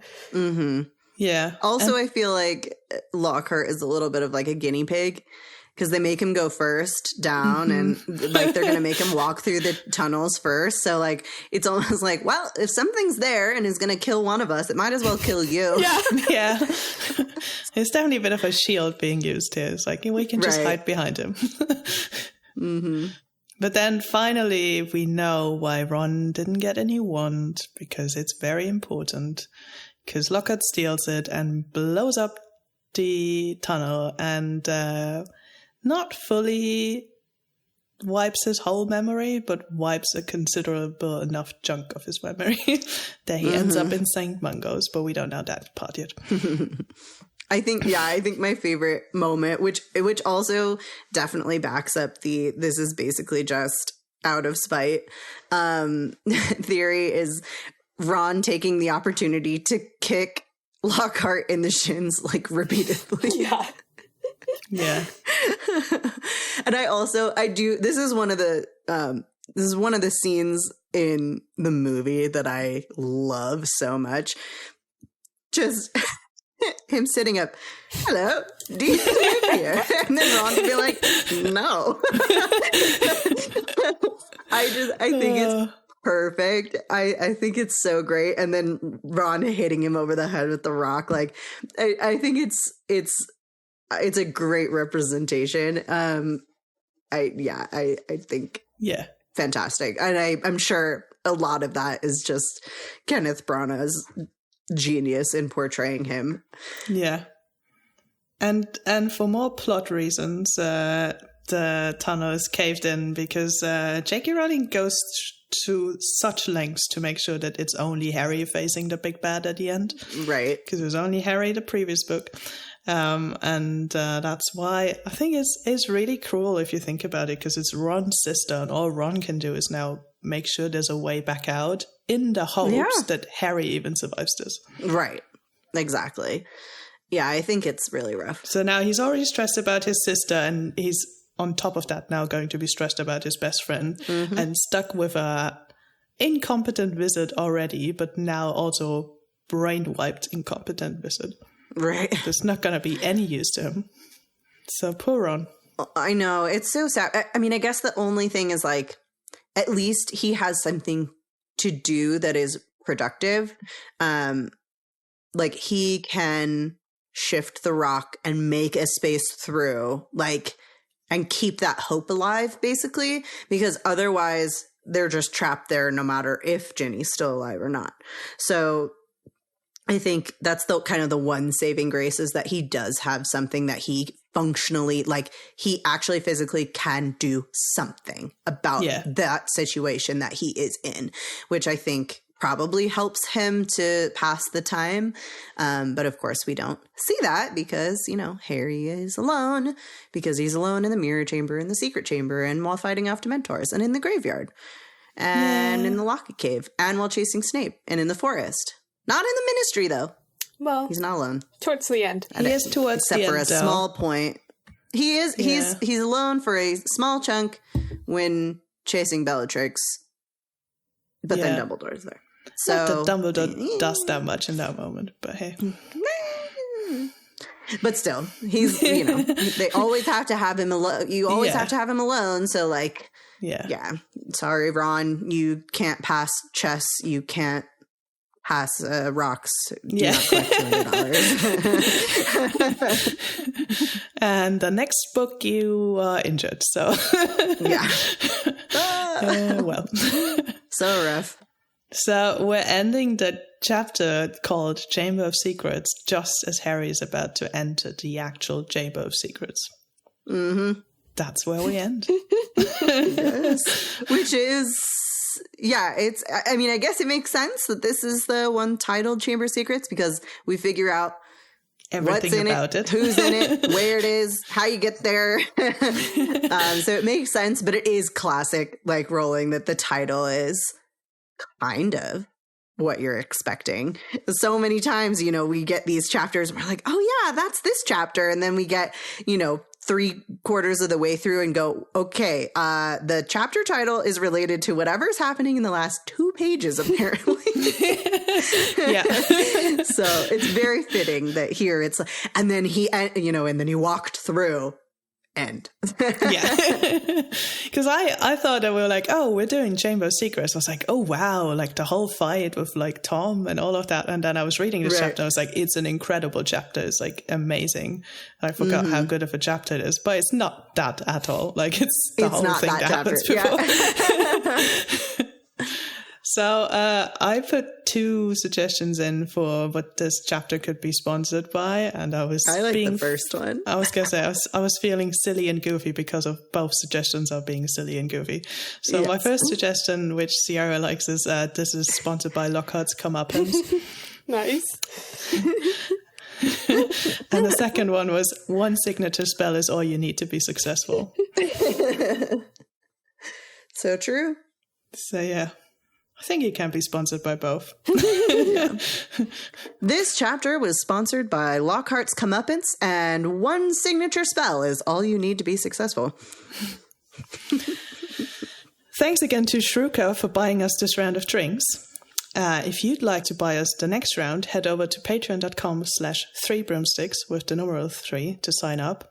And don't forget, you can help this podcast by rating and reviewing us. And if you'd like our show, don't forget to tell your friends, because, spread the word.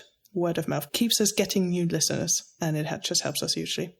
And if you want to find us on social media, we are on Twitter, Instagram, Facebook. Our assorted handles and email address can also be found in the episode description or on our website. The website, which is 3broomstickspod.com with 3 spelled out. There you can also find links to anything that we have mentioned. You can submit a topic. You can let us know your thoughts. And we just love hearing from you. You can comment on the episodes and join in discussion with us there. Next time we meet at the 3 Broomsticks, we'll be discussing the Harry Potter books as mystery novels. And listeners, this has been submitted through our website, so go check out our website. I'm Aureo. I'm Sophia. And I'm Sierra. Thank you for listening, and see you next time in the 3 Broomsticks. Cheers! Give me big old buckets of butter beer. Give me big old barrels of butter beer. Give me the drink I love so dear. And another round for my friend right here of the sweet old butter beer. This episode of The 3 Broomsticks was edited by Patrick Musilek. The theme song was written and performed by The Faithful Sidekicks. Make sure to check them out at thefaithfulsidekicks.com. So one of my favorite things to do is looking up foxes that hunt in the snow for mice, and then they just jump headfirst in. I'm just like, you look so goofy. Much like that, yeah. He's pretty much that, but a big husky. Yeah, right. I think Sophia is back as well. I am back, yes. Yes. Pick where you want to go. He's going to bed soon, so. So if you want to read it, how do you want to read it? Bearing in mind, you can still read it. I don't want to care. read the whole thing. It's a lot to do. Okay, all right. I'll take out the little sections. Okay, here.